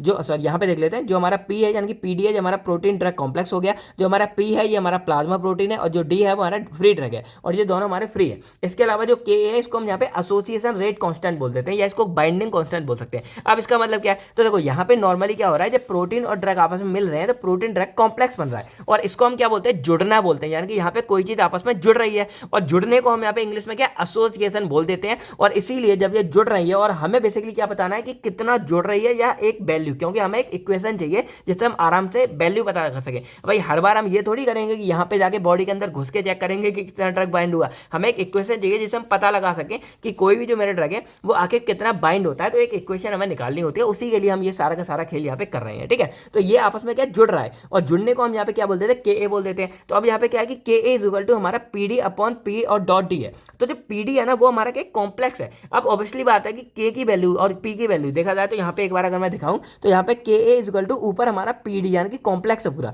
नीचे हमारा पी और डी बेशक है लेकिन यहाँ पे हमारा क्या कॉम्प्लेक्स है और ये होता है डायरेक्टली प्रोपोर्शनल, यानी कि अगर मेरे के ए की वैल्यू ज्यादा होगी तो जो मेरा प्रोटीन ड्रग का कॉम्प्लेक्स है वो मेरा उतना ही ज्यादा बनेगा। और भाई नाम के लिए भी क्या है, हमारा एसोसिएशन कांस्टेंट है, मतलब जुड़ना ज्यादा है। तो अगर जुड़ने वाला कांस्टेंट मेरा ज्यादा होगा यानी कि ये दोनों को जुड़ने के लिए कांस्टेंट हमारा लगा है वो अगर ज्यादा लगेगा तो ऑब्वियसली बात है कि मेरा जो प्रोटीन ड्रग कॉम्प्लेक्स बनेगा वो भी तो ज्यादा बनेगा ना। तो इसीलिए ये हमारा डायरेक्टली प्रोपोर्शनल यहाँ पे हो जाता है और ये सारी बातें आपको पता चल गई होगी और ये हमारी बन जाती है इक्वेशन नंबर 1। अभी बस देखो इसमें बहुत सारी चीजें आपको याद भी करनी होती है और मैं समझा थोड़ा इसलिए रहा हूं कि आपको पूरा रट्टा ना लगाने पड़े, थोड़ी थोड़ी बातों का रट्टा लगा लो लेकिन आपको समझ आता है कि कहां पे क्या कैसे हो रहा है। ठीक है, तो हमारा ये हो गया। अब नेक्स्ट हम बात करते हैं, अब जैसे मान लो ये हमारी ह्यूमन बॉडी है, ठीक है, तो अब ह्यूमन बॉडी में टोटल नंबर भी तो हमारी कुछ प्लाज्मा प्रोटीन होती है और उस टोटल नंबर में जरूरी तो नहीं है कि हमारी सारी की सारी जो ड्रग है वो बाइंड ही कर गई हो। यानी कि जैसे मान लो ये ड्रग मेरा यहाँ पे गया तो अब यहाँ पे क्या कि प्रोटीन है और ये मेरा ड्रग इनके साथ जाके बाइंड कर गया, तो अब यहाँ पे क्या हो सकता है कि एक मेरा प्रोटीन ड्रग कॉम्प्लेक्स फॉर्म है लेकिन कुछ मेरा प्रोटीन फ्री फॉर्म में भी प्रेजेंट होगा। जरूरी तो नहीं है कि हर एक ड्रग ने प्रोटीन को बाउंड कर दिया,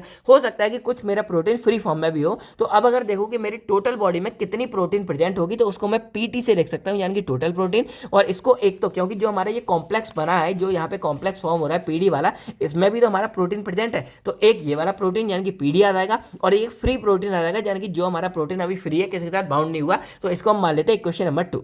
अब हम थर्ड बात करते हैं, R is equal to number, यानी कि हम यहाँ पे लेते हैं कि आर को हम मान लेते हैं number of moles of drug है bound to the total moles of protein. मतलब सिंपल यहाँ पे क्या है कि हमको ये पता लगाना है कि कितना ड्रग हमारा कितना प्रोटीन पे जाके बाउंड कर रहा है और उसके लिए हम यहाँ पे मोल्स ले लेते हैं। अब मोल्स वाला फंडा अगर आपको याद होगा तो आपने मोल फ्रैक्शन के बारे में पहले बात की होगी और उसमें क्या निकालते हैं कि मान लो हमारे पास कोई ए और बी और सी 3 लोग हैं, ठीक है। अब मैं मान लेता हूँ कि मान लो मैंने ए को यहाँ पे दे दिए 10 रुपए, मैंने बी को यहाँ पे दे दिए 20 रुपए और मान लो मैंने सी को यहाँ पे दोबारा जो है 10 रुपए दे दिए। अब मुझे बेसिकली ये देखना होता है कि किसको कितना मोल या कितना फ्रैक्शन मिला, तो उसके लिए क्या करते हैं, मान लो मुझे अगर बी का निकालना है तो मैं एक्स लिखूंगा इज इक्वल टू जो बी ऊपर होता है उसको लिख दूंगा, नीचे मैं लिख देता हूं टोटल। अब टोटल के लिए मैं तीनों को जोड़ दूंगा यानी कि मैंने ए जोड़ दिया प्लस बी जोड़ दिया प्लस सी जोड़ दिया, तो यहाँ पे बी का मेरा 20 था और तीनों को मिला दो तो 10 प्लस 20 प्लस 10 जोड़ देंगे तो अब मेरा क्या बनेगा यहाँ पे 20 और नीचे मेरा ये 40 आएगा। यानी कि अब देखा था बी का मेरा कितना बना 1/2 यानी कि 0.5% मेरे यहाँ पे बी का बन रहा है। तो यहाँ पे हम क्या देख रहे हैं, ये पूरा कट गया हमारा। तो यहाँ पे क्या है कि जो टोटल हमारा एक होना चाहिए उसमें से आधा जो पार्ट है वो तो भाई आपने बी को ही दे दिया, तो हमें एक फ्रैक्शन पता चल गया। उसी तरह हम यहाँ पे ये मोल्स के अंदर ये देखते हैं कि एक्चुअल में हमारे कितना ड्रग ने कितने प्रोटीन को बाउंड किया है। और अगर हमें ये पता लगाना है तो बस हमें सिंपल क्या देखना है, जो हमारा प्रोटीन ड्रग का कॉम्प्लेक्स है, क्योंकि जो प्रोटीन ड्रग का कॉम्प्लेक्स है इसी में तो वो ड्रग है जिसने प्रोटीन को बाउंड किया, यानी कि बाउंड किया हुआ प्रोटीन है। तो बस हम क्या करते हैं कि आर इज इक्वल टू यहाँ पे पीडी लिख देते हैं जो हमारा प्रोटीन ड्रग का कॉम्प्लेक्स हो गया और नीचे हम लिख देते हैं टोटल, जो मैंने बोला कि टोटल कितना है, यानी कि ये हमारा वो है जो बाउंड किया हुआ है और ये मेरा टोटल है कि टोटल मेरे पास कितनी प्रोटीन प्रेजेंट है वो मैंने यहाँ लिख दिया। तो मेरी बन जाती है पीडी अपॉन पीटी। अब देखो जो हमारी डेरिवेशन इक्वेशन होती है, अगर किसी ने मैथ से पढ़ा होगा उसको पता होगा कि कई जगह हमको बनानी पड़ती है जानबूझ के। तो हमको ये हो गया। अब देखो पीडी का तो एज इट इज हमने पीडी लिख दिया यहाँ पे। अब जो पीटी है यानी कि टोटल प्रोटीन है वो हमारा होता है पीडी प्लस पी, तो हम यहाँ पे पीडी प्लस पी यहाँ पे लिख देते हैं और ये बन जाती है हमारी इक्वेशन नंबर 3। अब हम यहाँ पे सिंपली क्या करते हैं कि अब जो पीडी थी इसकी वैल्यू हम यहाँ पे पुट करते हैं। तो हमारा जो ये वाला पार्ट था इसमें हमने इक्वेशन नंबर 1 बनाई थी, तो उसमें पीडी इज इक्वल टू हमने के ए यानी कि जो हमारा कांस्टेंट था और पी इंटू डी हमने ये बनाई थी। तो बस हमको ये वाली जो वैल्यू है वो यहाँ पे पुट कर देनी है। तो हम आर इज इक्वल टू कर देंगे के ए पी डॉट डी और नीचे हम यहाँ पे पीडी की जगह ये आ गया और इधर पीडी की जगह आ जाएगा के ए पी अपॉन डी और इधर हमारा प्लस बना गया। तो अब हमको क्या करना है, इसमें से कॉमन निकालना है, तो हम यहाँ से पी को कॉमन ले लेते हैं। अब जब पी को कॉमन लेंगे तो यहाँ पे के और डी बचेगा क्योंकि पी तो हमने बाहर निकाल लिया और इधर भी हम पी से पी कॉमन ले लेंगे तो यहाँ पे के और डी आ जाएगा और यहाँ से पी को कॉमन लेंगे तो केवल 1 बचेगा। तो इस तरह आ जाएगा। अब हम पी से पी को कट कर सकते हैं तो हमारी जो फाइनल इक्वेशन बनेगी वो बन के आएगी आर इज इक्वल टू के ए डी यानी कि जो हमारा ड्रग हो गया फ्री ड्रग और नीचे हमारा के ए टी जो फ्री ड्रग होगा इंटू 1 हो गया। तो अब यहाँ पे हमको क्या समझ आ रहा है कि एक तो हमें ये देखना है कि फ्री ड्रग कितना है और दूसरा हमको देखना है कि हमारा एसोसिएशन कांस्टेंट यहाँ पे कितना है और इससे हमको क्या पता लग जाएगा ओवरऑल कि हमारा प्लाज्मा प्रोटीन बाउंड कितना हो रहा है। यानी कि अगली बार हमें कहीं, क्योंकि हमें क्या है बॉडी की प्रोटीन के बारे में नहीं पता। अब ये क्वेश्चन का फायदा मैं बताता हूँ, हमको जो है बॉडी की प्रोटीन के बारे में नहीं पता लेकिन हमको ड्रग के बारे में तो पता है कि ड्रग हमने कितना दिया था। तो बस यहाँ पे हम ड्रग कर देंगे और यहाँ पे हमारा एसोसिएशन कांस्टेंट है वो यहाँ पे डाल देंगे और हमको वैल्यू यहाँ पे पता लगने लगेगी। अब देखो ये ना हमारी एक प्रोटीन यानी कि जितनी हमारी बॉडी में प्रोटीन प्रेजेंट होती है उनकी निकल के आई है लेकिन कई बार आपने देखा होगा कि हमारे जो प्रोटीन है उसके पास जो बाइंडिंग साइड है, यानी कि ड्रग हमारा कितना बाइंड हो रहा है, वो मल्टीपल साइड हो सकती है। अब जैसे हमने एल्ब्यूमिन के वाले केस में देखा था, तो एल्ब्यूमिन में हमारी 4 बाइंडिंग साइड थी, तो भाई बाइंडिंग साइड ज्यादा हो सकती है। तो हम क्या करेंगे, यहाँ पे एन को मान लेते हैं as a number of binding site, कि हमारे कितने बाइंडिंग साइड प्रेजेंट होते हैं। तो अब हम यहाँ पे मोल ऑफ प्रोटीन टोटल निकालें तो आर इक्वल टू निकल आता है एन, यानी कि ये number of protein binding side है, और ये पूरा का पूरा हम यहाँ पे लिख देंगे। तो ये जो पूरी हमारी इक्वेशन बनेगी, ये बन जाती है हमारी kinetics of protein drug binding. यानी कि कभी भी एग्जाम में आता है, ये मेन होती है जो इक्वेशन आपको यहाँ पे, यानी कि ये निकालनी होती है और ये डेरिवेशन आपको करके आना होता है, और ये सारा फंडा आपको कर सकते हो। और जो मैंने यहाँ पे आपको समझाया था, थोड़ा गंदे यहाँ पे मत किया था, वो सिर्फ आपका कंसेप्ट क्लियर करने के लिए था, जो मैंने पहले नहीं किया था कि किस तरह हमारा जो है ड्रग यहाँ पे मूवमेंट करता है। तो ये इक्विलिब्रियम वाला खेल मैंने आपको ऑलरेडी समझा दिया था, तो आई होप आपको ये भी क्लियर यहाँ पे हो गया होगा। तो ये हमारा हो गया काइनेटिक और प्रोटीन ड्रग बाइंडिंग के बारे में, यानी कि बेसिकली ये बातें हो गई। ये पूरा बना के एक दो बार प्रैक्टिस करोगे, लिख लिख के देखोगे, आपको ये सारा का सारा खेल आ जाएगा। अब इसमें ये 4 ग्राफ होते हैं। अब देखो मैं बहुत ज़्यादा डीप डिटेल्स में नहीं जा रहा, अगर कभी आते हैं बस आपको ये बना के आ जाना है, यानी कि जो हमारे R/D है, R है, D है, ये बस ये बना के आ जाओ। पहला हमारा होता है डायरेक्ट प्लॉट, दूसरा हमारा होता है स्कैटर्ड प्लॉट, तीसरा हमारा होता है क्लॉट प्लॉट, और चौथा हमारा होता है हिटचॉक प्लॉट। बस ये बना के आ जाना, आपको जो मार्क्स है वो मिल जाएंगे। तो ये हमारा हो गया kinetics of protein drug binding के बारे में, ये एक दो बार बना के देख लेना। अब थोड़ा इसी में हमारा एक पार्ट आता है clinical significance of protein drug binding, यानी कि यहाँ पे हमें ये बताना होता है कि जो हमारी प्रोटीन ड्रग बाइंडिंग है उसका एक्चुअल में हम लोगों के लिए क्या यूजफुल है, या हमारी लाइफ में या किसी के लाइफ में क्या हेल्प कर रहा है। तो पहला होता है इफेक्ट ऑफ एब्जॉर्प्शन। अब देखो एब्जॉर्प्शन के खेल में हम लोग यहाँ पे क्या जानते हैं कि जो प्रोटीन ड्रग बाइंडिंग है वो कंसंट्रेशन ग्रेडियंट को मेंटेन करने में हेल्प करता है। अब ये कैसे करता है, तो हमने क्या देखा था कि जो एब्जॉर्प्शन है ना वो हमारी पैसिव डिफ्यूजन से होती है, ये भी हमने देखा था। मतलब जब हमारा जो ल्यूमन वाला पार्ट है वहां पे ड्रग ज्यादा प्रेजेंट होगा, तब वो मेरा एब्जॉर्ब होगा यहाँ पे अपने आप कम वाली जगह पे। अब मान लो यहाँ पे हमारा 50 mg आ गया, लेकिन अब यहाँ पे फ्री ड्रग है, तो भाई ये एब्जॉर्ब नहीं होगा। तो अब क्या करते हैं कि जो प्रोटीन है उनके साथ ड्रग मेरा बाउंड हो गया, तो जो प्रोटीन के साथ मेरा ड्रग बाउंड हो गया वो मेरा काउंट नहीं होता है, क्योंकि वो मेरा एज अ स्टोरेज में चला गया। तो जब वो काउंट नहीं होगा तो ऑब्वियसली बात है कि अब मेरा फिर से यहाँ पे हाई और लो वाला कंसंट्रेशन ग्रेडियंट डेवलप हो जाएगा, तो फिर से मेरी जो एब्जॉर्प्शन है वो यहाँ पे स्टार्ट हो जाएगी, और इसमें मेरी जो है प्रोटीन बाइंडिंग हेल्प करती है। यानी कि protein binding can help maintain the concentration gradient across biological membrane when free drug is absorb. जब फ्री ड्रग हमारा एब्जॉर्ब हो जाता है from the site of administration, तो some of the bound drug dissociate to maintain equilibrium. तो मेरा जो bound drug है वो डिसोसिएट होकर इक्विलिब्रियम मेंटेन करता है, जिससे मेरी सारी एब्जॉर्प्शन ये सब चीजें चलती रहेंगी। देन हमारा आता है इफेक्ट ऑफ डिस्ट्रीब्यूशन। अब डिस्ट्रीब्यूशन पे क्या इफेक्ट है, तो ये तो हम लोग अच्छे से जानते हैं कि अगर कोई भी ड्रग मेरा बाउंड है यहाँ पे, तो वो आगे डिस्ट्रीब्यूट हो ही नहीं सकता। अगर उसको डिस्ट्रीब्यूट होना है तो उसको पहले यहाँ से फ्री फॉर्म में होना बहुत जरूरी है, क्योंकि फ्री ड्रग ही केवल डिस्ट्रीब्यूट हो सकता है। तो वही बात है, only free drug molecules can cross biological membrane and distribute into body tissue. Highly protein bound drug, जो हाईली प्रोटीन बाउंड ड्रग है वो मेरा केवल ब्लड स्ट्रीम के अंदर ही रहेगा, वो आगे डिस्ट्रीब्यूट नहीं हो पाएगा। अब जैसे जो बेरफ्रिन है वो हमारा 99% बाउंड होता है प्लाज्मा प्रोटीन के साथ में, तो उसका डिस्ट्रीब्यूशन हमारा बहुत कम होता है। देन आता है effect on metabolism and elimination. तो जो हमारा फ्री और अनबाउंड ड्रग होता है वही सिर्फ हमारा मेटाबॉलिज्म और एलिमिनेशन कर सकता है, क्योंकि जहां मैंने आपको सारी बातें यहाँ पे एंड में बताई थी कि इन सब में अगर घूमना है, या यहाँ भी मैंने जोड़ा था, तो बस हमारे ड्रग का फ्री होना बहुत जरूरी है। अगर वो ड्रग मेरा बाउंड रहेगा तो वो इधर कहीं भी हमारा आगे डिस्ट्रीब्यूट नहीं हो पाएगा। तो इस वाले डायग्राम में मैंने आपको सब दिखाया था कि ड्रग हमारा एब्जॉर्ब हो रहा है, तो जो केवल फ्री ड्रग है वही हमारा लीवर में जाएगा, मेटाबोलाइज होगा, और वही जैसे किडनी में भी गया तो केवल जो फ्री ड्रग होगा ना वही मेरा एक्सक्रीट आउट हो जाएगा, जो इसमें प्रोटीन बाइंडिंग में वो मेरा नहीं हो पाएगा। तो ये मेरा मेटाबॉलिज्म एलिमिनेशन पे इफेक्ट डालता है जो मेरा प्रोटीन बाइंडिंग है, यानी कि ओनली द फ्री या unbound drug can undergo metabolism in the liver and elimination through the kidney. Protein bound drug can not be easily metabolise और एक्सक्रीट आउट। तो ये हमारा एक तो प्रोलॉन्ग एक्शन भी कर सकता है, और कई बार ये टॉक्सिसिटी भी कॉज कर देता है। तो जो हाईली प्रोटीन बाउंड ड्रग होगा जैसे डायज़ेपाम हो गया, तो मेटाबोलाइज होता है बहुत स्लोली, और इसकी वजह से लॉन्गर एक्शन हमारी बॉडी में देता है, और जब लंबे टाइम तक एक्शन देता है तो हो सकता है बॉडी में साइड इफेक्ट भी कॉज करे। देन हमारे यहाँ पे आता है प्रोलॉन्गेशन ऑफ ड्रग एक्शन। अब ये तो मैंने बता दिया कि कोई अगर हमारा प्रोटीन बाउंड वाला ड्रग है वो स्लोली रिलीज होता है हमारा प्लाज्मा प्रोटीन से, और इस स्लो रिलीज की वजह से क्या होता है कि ड्रग मेरा ज़्यादा देर के लिए बॉडी में रहता है, और इससे जो हाई प्रोटीन बाइंडिंग है वो हमारा ड्यूरेशन ऑफ एक्शन को यहाँ पे बढ़ा देता है। जैसे जो बेरफ्रिन है वो हमारा सो प्रोलॉन्ग एंटीकोगुलेंट एक्शन, क्योंकि वो बहुत धीरे, देखो एक्शन धीरे देगा लेकिन लंबे टाइम तक देगा, क्योंकि वो प्रोटीन के साथ बाउंड हो जाएगा, तो धीरे धीरे हमारा रिलीज होगा, और धीरे धीरे जो अपना एक्शन हमें प्रोड्यूस करता है। देन हमारे यहाँ पे लास्ट आता है रिजर्वायर फंक्शन। अब ये मैंने आपको बता दिया कि जो मेरे ये बाइंड वाले होते हैं ये एज अ स्टोरेज की तरह काम करेंगे, यानी कि ये स्टोर रहेंगे तो उस टाइम अपना कोई एक्शन नहीं दे रहे, लेकिन हाँ कुछ टाइम बाद ये रिलीज होंगे जैसे इधर इक्विलिब्रियम कम पड़ेगा।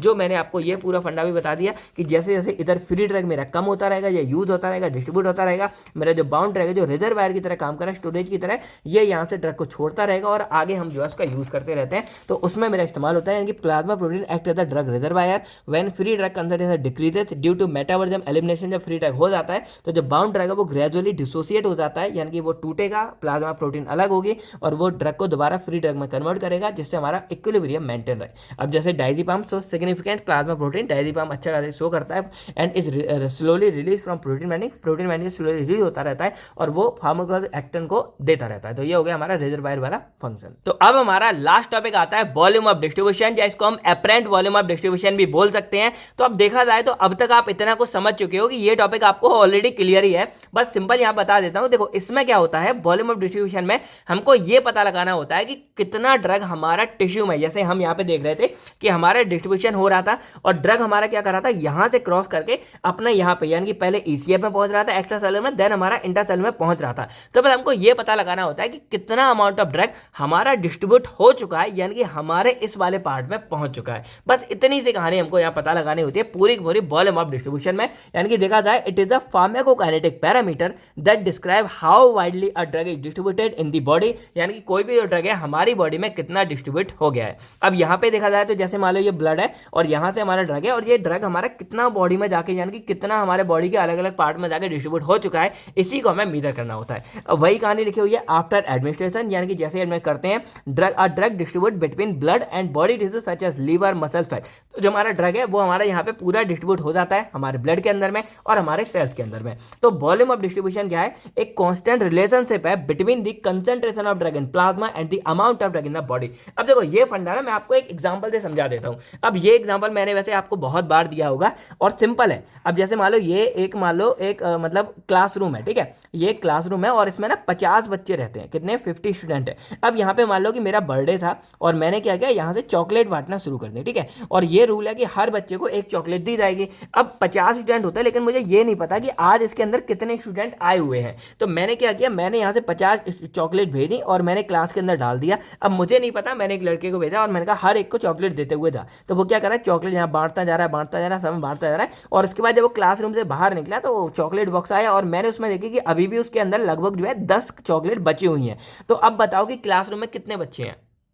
ऑब्वियसली बात आप लोग बता दोगे, अगर 10 चॉकलेट बची हुई हैं, हर बच्चे ने एक चॉकलेट लिए, मतलब क्लासरूम के अंदर क्या है, टोटल 40 स्टूडेंट प्रेजेंट है। यानी कि देखो मैं क्लास के अंदर नहीं गया, मुझे कुछ भी नहीं पता, लेकिन फिर भी मैंने इस वाली टेक्निक से ये पता लगा लिया कि क्लास के अंदर कितने बच्चे प्रेजेंट है। बस सेम फंडा हमारा यहाँ पे चलता है वॉल्यूम ऑफ डिस्ट्रीब्यूशन में। यानी कि यहाँ पे क्या कि मान लो ये मेरा ब्लड है और मैंने क्या किया, यहाँ से 100 mg लगभग ड्रग मैंने यहाँ पे दे दिया ब्लड के अंदर में। अब इसके बाद क्या होगा कि ब्लड के अंदर यहाँ पे ड्रग पहुंच गया, यानी कि ये मेरा ब्लड वाला पार्ट है। अब जो ड्रग है मेरा वो इस ब्लड से बॉडी के डिफरेंट पार्ट में जा रहा है, यानी कि मेरी ऑल ओवर द बॉडी में जा रहा है। अब मुझको ये देखना है कि वो बॉडी के कौन से टिश्यू में कितना डिस्ट्रीब्यूट हो गया, यानी कि कितना ड्रग मेरा डिस्ट्रीब्यूट हो चुका है। क्योंकि डिस्ट्रीब्यूशन एक्चुअल में क्या है, डिस्ट्रीब्यूशन हमारी वो प्रोसेस है जब एब्जॉर्प्शन के बाद का प्रोसेस है। यानी कि जो ये 100 mg ड्रग मेरा ब्लड में पहुंच गया, ये केवल एब्जॉर्प्शन है, डिस्ट्रीब्यूशन नहीं है। मुझे पता लगाना है कि कितना ड्रग मेरा डिस्ट्रीब्यूट हुआ है। तो अब मैं यहाँ पे क्या कर सकता हूँ, मैं अपने बॉडी के अंदर जाके लीवर में, सेल्स में, टिश्यू में कहीं पे जाके पता तो लगा नहीं सकता। तो मैं क्या देखता हूँ, मैं ये वाली टेक्निक यूज करता हूँ। मैं क्या करूंगा, मैं यहाँ से ब्लड का सैंपल लूंगा और एक ब्लड के सैंपल से मैं ये पता लगाऊंगा कि अभी मेरे ब्लड में कितना ड्रग बाकी है। अब जैसे मान लो मैंने 100 mg लिया और मैंने सब कुछ कैलकुलेट करके ये पता लगा लिया कि मेरा जो ब्लड है उसमें अभी जो है लगभग 50 mg ड्रग बाकी है। तो मुझे इससे क्या आइडिया लग जाएगा कि हाँ, जो मेरी बॉडी है उसमें 50 mg जो मेरा ड्रग था वो यहाँ पे क्या हो चुका है, मेरा डिस्ट्रीब्यूट हो चुका है। फिर मैंने कुछ टाइम बाद क्या देखा, मेरे जो ब्लड था उसके अंदर में सिर्फ मेरा 30 mg जब 20 mg ड्रग बचा हुआ है, तो अब मैं क्या पता लग जाएगा कि जो मेरा डिस्ट्रीब्यूशन है वो यहाँ पे 80 mg वाले ड्रग का हो चुका है। तो कुछ इसी फंडे से हम लोग जो है वॉल्यूम ऑफ डिस्ट्रीब्यूशन को पता लगाते हैं। यानी कि हम यहाँ क्या करेंगे, ब्लड के अंदर का जो कंसंट्रेशन है उसको चेक कर लेंगे, तो हमें उसका जो बचा हुआ पार्ट है वो हमारा डिस्ट्रीब्यूट हो चुका है, इससे हम यहाँ पे पूरा कैलकुलेट कर लेते हैं। तो वही यहाँ पे क्या बताया जा रहा है कि volume of distribution is a constant relationship between the concentration of drug in plasma, यानी कि प्लाज्मा के अंदर हमारा कंसेंट कितना है, and the amount of drug in the body, यानी कि बॉडी के अंदर कितना है। तो अगर हम यहाँ पे देखेंगे तो डायरेक्टली प्रोपोर्शनल है, यानी कि जितना ड्रग मैं यहाँ पे प्लाज्मा के अंदर, ब्लड के अंदर दूंगा उतना ही मेरा क्या जाएगा, वो इसके अंदर यानी कि टिश्यू में डिस्ट्रीब्यूट होगा। तो मैं यहाँ पे कर दूंगा एक्स डायरेक्टली प्रोपोर्शनल सी। एक्स मेरा यहाँ पे है, यहाँ पे मैंने लिख दिया है कि बॉडी के अंदर आपका ड्रग कितना आपने टोटल दिया था, और सी आपका होता है कि प्लाज्मा के अंदर कितना है। अब यहाँ पे हम इसका कांस्टेंट ले लेंगे, तो X equal to V D into C ले लिया, तो बी डी हमारा होगा एक्चुअल में वॉल्यूम ऑफ डिस्ट्रीब्यूशन यानी कि एपरेंट वॉल्यूम ऑफ डिस्ट्रीब्यूशन। अब यहाँ पे अगर हम बनाए इसको तो ऐसे बना सकते हैं कि V D equal to X upon C, where जो बी डी है वो मेरा एपरेंट वॉल्यूम या फिर वॉल्यूम ऑफ डिस्ट्रीब्यूशन है, जो मेरा एक्स सी है वो क्या है, amount of drug in body, यानी कि बॉडी के अंदर मेरा कितना ड्रग है वो मेरा यहाँ पे हो गया ए सी, और ये मेरा क्या है, कंसंट्रेशन इन प्लाज्मा, यानी कि प्लाज्मा के अंदर मेरा कितना ड्रग प्रेजेंट है। तो इस तरह ये पूरा एक फॉर्मूला बन जाता है। तो ये हमारा हो गया वॉल्यूम ऑफ डिस्ट्रीब्यूशन। अब वैसे ये सेम ही बात होती है, पर हम यहाँ पे एपरेंट क्यों लिखते हैं इसको समझ लेते हैं। तो एपरेंट वॉल्यूम ऑफ डिस्ट्रीब्यूशन का मतलब क्या होता है, इट रिप्रेजेंट द थ्योरेटिकल या इसको calculated volume of body fluid बोल सकते हैं। अब इसका मतलब क्या होता है कैलकुलेटेड। अब जैसे मैंने अभी आपको क्या बोला कि मैं बॉडी के अंदर हर एक पार्ट में घुस घुस के ये नहीं देख सकता दोस्तों कि कहाँ पे कितना ड्रग है, यानी कि जैसे मैं यहाँ पे आपको अभी बता रहा था, ये वाला पार्ट है कि यहाँ पे ब्लड के अंदर मैं यहाँ के बॉडी के मेरे भाई लीवर के अंदर चला गया, मैं कि मैं किडनी के अंदर चला गया कि कितना ड्रग, ये मैं नहीं कर सकता। तो यहाँ पे क्या होता है, और मैं एक्चुअल में कैलकुलेट भी नहीं कर सकता, तो मैं क्या कर रहा हूँ, ब्लड की मदद से यहाँ पे पता लगा रहा हूँ। तो इसको मैं यहाँ पे हाइपोथेटिकल वैल्यू बोल देता हूँ कि मैं यहाँ पे इसको कैलकुलेट कर रहा हूँ, ये एक्चुअल वैल्यू नहीं हो सकती है, हो सकता है कि इसमें डिफरेंस हो। तो ये क्या है, थ्योरेटिकल या फिर calculated volume of body fluids होता है, यानी कि हम केवल इसको कैलकुलेट करते हैं। और यानी कि सिंपल बोला जाए तो it is the hypothetical volume of body fluid, यानी कि हमारे बॉडी फ्लूइड का एक हाइपोथेटिकल वॉल्यूम है जो हमें ये बताता है कि कितने वॉल्यूम में हमारा ड्रग जो है डिसॉल्व हो चुका है या फिर ड्रग डिस्ट्रीब्यूट हो चुका है, यानी कि हमारे बॉडी के कितने पार्ट में हमारे जो ड्रग है वो यहाँ पे डिस्ट्रीब्यूट हो चुका है। बस इतनी चीज हमें यहाँ पता लगानी होती है।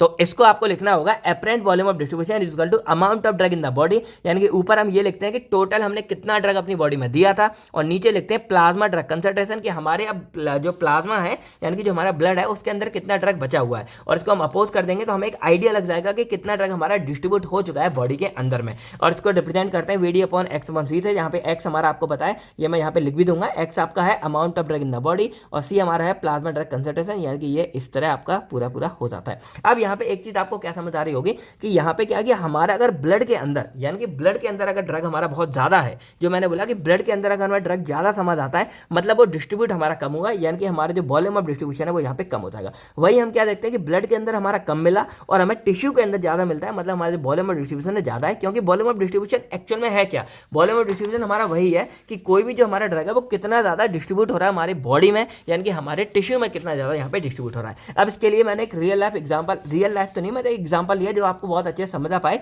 बाकी जो एपरेंट है यानी कि इसको एपरेंट नॉट रियल इसलिए बोलते हैं क्योंकि जो वॉल्यूम है वो एक्चुअल में फिजिकल वॉल्यूम को रिप्रेजेंट नहीं करता है, ये केवल कैलकुलेटेड हाइपोथेटिकल है। अब ये इसलिए है, आपको अभी पता चल जाएगा। हम केस वन लेते हैं कि मान लो मैंने टोटल ड्रग दिया था 100 mg और जब मैंने प्लाज्मा कंसंट्रेशन चेक किया तो मेरा निकल के आ रहा है कि अभी भी मेरे 1 लीटर यानी कि एक वैल्यू निकाली तो ये निकल के आया कि 1 लीटर ब्लड में अभी मेरा लगभग 20 mg प्रेजेंट है। तो अगर मैं यहाँ पे चेक करूँ कि टोटल मेरा यहाँ पे जो 100 mg था और मेरा 20 mg प्रेजेंट है, तो अगर मैं इसको कैलकुलेट करूंगा तो ये निकल के आ रहा है कि अब जो मेरा ड्रग है अप्रॉक्स अभी भी मेरा 5 लीटर ब्लड में यानी कि 5 लीटर बॉडी के फ्लूइड में पहुंचा है। अब भाई 5 लीटर अगर पहुंचा है तो क्या क्लियर हो रहा है कि हमारे पूरे बॉडी के पार्ट में नहीं है, वो सिर्फ और सिर्फ हमारा अभी ब्लड में ही प्रेजेंट होगा, क्योंकि ब्लड भी हमारा लगभग 5-6 लीटर होता है। तो यहाँ पे क्या समझ आ रहा है कि केस वन में कि अगर हमारी प्लाज्मा कंसंट्रेशन इतनी निकल के आती है मतलब जो ड्रग है वो मोस्टली हमारा ब्लड के अंदर ही प्रेजेंट है। वही हम बात करते हैं केस 2 के बारे में। तो यहाँ पे क्या है कि मान लो टोटल ड्रग हमने 100 दिया और जब हमने प्लाज्मा कंसंट्रेशन चेक किया तो हमारा 2 mg पर लीटर या फिर 1 mg पर लीटर निकल के आया। अब इसको अगर हम कैलकुलेट करेंगे या बीडी क्या होता है, टोटल हमने यहाँ पे 100 दिया और हमारा प्लाज्मा कितना निकल के आया, जो यहाँ 20 था यहाँ पे हमारा निकलेगा सिर्फ 2 mg। तो मैं 2 लिखूंगा तो मेरा 50 लीटर निकल के आ रहा है और जब मैं 1 लिखूंगा तो मेरा 100 लीटर निकल के आ रहा है। अब आप बताओ कि हमारी बॉडी में अप्रॉक्स जो है 47 लीटर ही टोटल फ्लूइड होता है, 47 करीब है। तो ये 50 लीटर फ्लूइड में हमारा ड्रग कैसे डिस्ट्रीब्यूट हो गया, या 100 लीटर हमारे ड्रग में 100 लीटर फ्लूइड में कैसे डिस्ट्रीब्यूट हो, इतना तो हमारे बॉडी में प्रेजेंट ही नहीं है।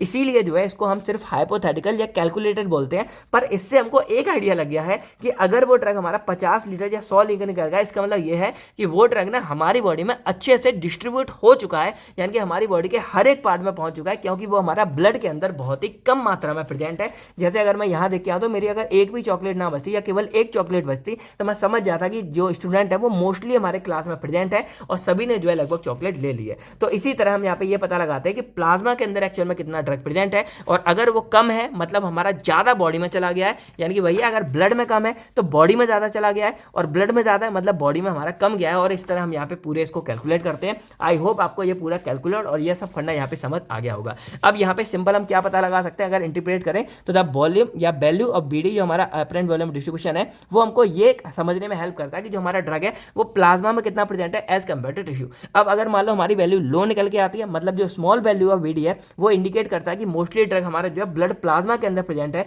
और केवल कुछ ही अमाउंट ऑफ ड्रग हमारे टिश्यू में गया है, जैसे हमने यहाँ पे केस 1 देखा था। इसका एग्जांपल हमारा होगा वेरफ्रिन, यानी कि वेरफ्रिन हाईली बाउंड हो जाता है तो हमारा वॉल्यूम ऑफ डिस्ट्रीब्यूशन बहुत कम होता है। सेकंड केस आता है हाई बीडी, यानी कि यहाँ पे क्या है कि हमारे जो वॉल्यूम ऑफ डिस्ट्रीब्यूशन है वो बहुत हाई निकल के आ रहा है, और इससे हमको ये पता लग रहा है कि अब जो हमारे स्मॉल अमाउंट है यानी कि हमारे प्लाज्मा में जो वॉल्यूम है वो कम रह गया है और हमारा डिस्ट्रीब्यूट ज़्यादा आ गया। जैसे यहाँ पे बीडी हमारा सिर्फ 5 निकल के आया और यहाँ पे वॉल्यूम ऑफ डिस्ट्रीब्यूशन हमारा 50 लीटर और यहाँ पे 100 लीटर निकल के आया, मतलब केस 2 में क्या हो रहा है कि हमारा डिस्ट्रीब्यूट ज़्यादा हो चुका है, और ये था हमारा हाई बीडी वाला। तो हाई बीडी का मतलब जैसे एग्जांपल हो गया डिजॉक्सिन, यानी कि इसमें हाई वॉल्यूम में हमारा ये डिस्ट्रीब्यूट हो चुका है। तो ये था हमारा पूरा एपरेंट वॉल्यूम ऑफ डिस्ट्रीब्यूशन के बारे में, या बोल सकते हैं हम यहाँ पे वॉल्यूम ऑफ डिस्ट्रीब्यूशन के बारे में। अब एक टर्म कई बार हमारा आ जाता है, ट्रू वॉल्यूम और एपरेंट वॉल्यूम का डिफरेंस क्या होता है। तो भाई ट्रू वॉल्यूम क्या होती है कि जो एक्चुअल में हमारी बॉडी में प्रेजेंट होता है वो हमारा होता है ट्रू वॉल्यूम, यानी कि फिजियोलॉजिकल वॉल्यूम ऑफ बॉडी। अब जितना हमारा प्रेजेंट है, जैसे एग्जाम्पल देखा जाए प्लाज्मा वॉल्यूम लगभग 3 से 4 लीटर होता है, प्लाज्मा जो प्रेजेंट होता है सेल्स ब्लड सेल्स सब हटा के, और एक्स्ट्रा सेलुलर जो फ्लूइड है वो लगभग 14 लीटर होता है, और टोटल बॉडी का वेट लगभग 42 या 43 के अप्रॉक्स होता है। और जैसे मैं यहाँ पे दिखा रहा था आपको कि इधर अगर हमारा 50 या 100 आ रहा है तो ये हाइपोथेटिकली कराएगा, इसलिए इसको एपरेंट बोलते हैं। तो एपरेंट क्या होता है कि ये हमारा सिर्फ हाइपोथेटिकल यानी कि एक सोचा हुआ होता है या फिर कैलकुलेटेड होता है, जो सिर्फ ये पता लगाने के लिए हम यूज करते हैं कि ड्रग हमारा कितना ज़्यादा डिस्ट्रीब्यूट हो रहा है, इसीलिए इसको एपरेंट वॉल्यूम बोल देते हैं। अब जैसे एग्जाम्पल डिजॉक्सिन का जो मैंने बताया था कि डिजॉक्सिन का हमारी ये वैल्यू बहुत ज़्यादा आ जाती है, इसीलिए हमारी हाइपोथेटिकल कहलाती है, जो एक्चुअल में हमारी पॉसिबल नहीं है। तो ये इनका डिफरेंस है। ट्रू मतलब जो एक्चुअल में सही है, यानी कि जो बॉडी में प्रेजेंट होता है, और एपरेंट जो हम यहाँ पे सोच समझ के निकाल रहे हैं। तो ये था हमारा पूरा का पूरा एपरेंट वॉल्यूम ऑफ डिस्ट्रीब्यूशन के बारे में। अब अगर देखा जाए तो हमने अपना जो है डिस्ट्रीब्यूशन वाला पार्ट कंप्लीटली कवर कर लिया है। आई होप आपको समझ आ गया होगा। हमने एक एक टॉपिक को डिटेल्स में कवर किया। अब आपको क्या करना है, मेनली जो आपका एपरेंट वॉल्यूम वाला पार्ट है एंड में, ये सबसे ज्यादा इंपॉर्टेंट है। काइनेटिक्स वाला ये पार्ट इंपॉर्टेंट है, और इसके अलावा टिश्यू बायोलॉजी, ये सब आप लोग अच्छे से देख लेना। तो यही था दोस्तों आज की इस वीडियो में। आई होप आपको सबको समझ आ गया होगा। तो बस दोस्तों मिलता हूं मैं आपसे बहुत नेक्स्ट वीडियो में। आपको ये वीडियो को लाइक करके सभी के पास शेयर कर देना है। इसकी पीडीएफ आपको केवल फार्मा ऐप के अंदर मिल जाएगी, और आपको डिस्ट्रीब्यूशन की डेफिनेशन जो है कमेंट करके लिखनी है, और प्रोटीन बाइंडिंग की डेफिनेशन भी कमेंट करके लिखनी है। तो मिलता हूं मैं आपसे बहुत नेक्स्ट वीडियो में। थैंक यू, टेक केयर, आप सब लोग अपना अपनी फैमिली का ध्यान रखेगा। बाय दोस्तों, जय हिंद दोस्तों।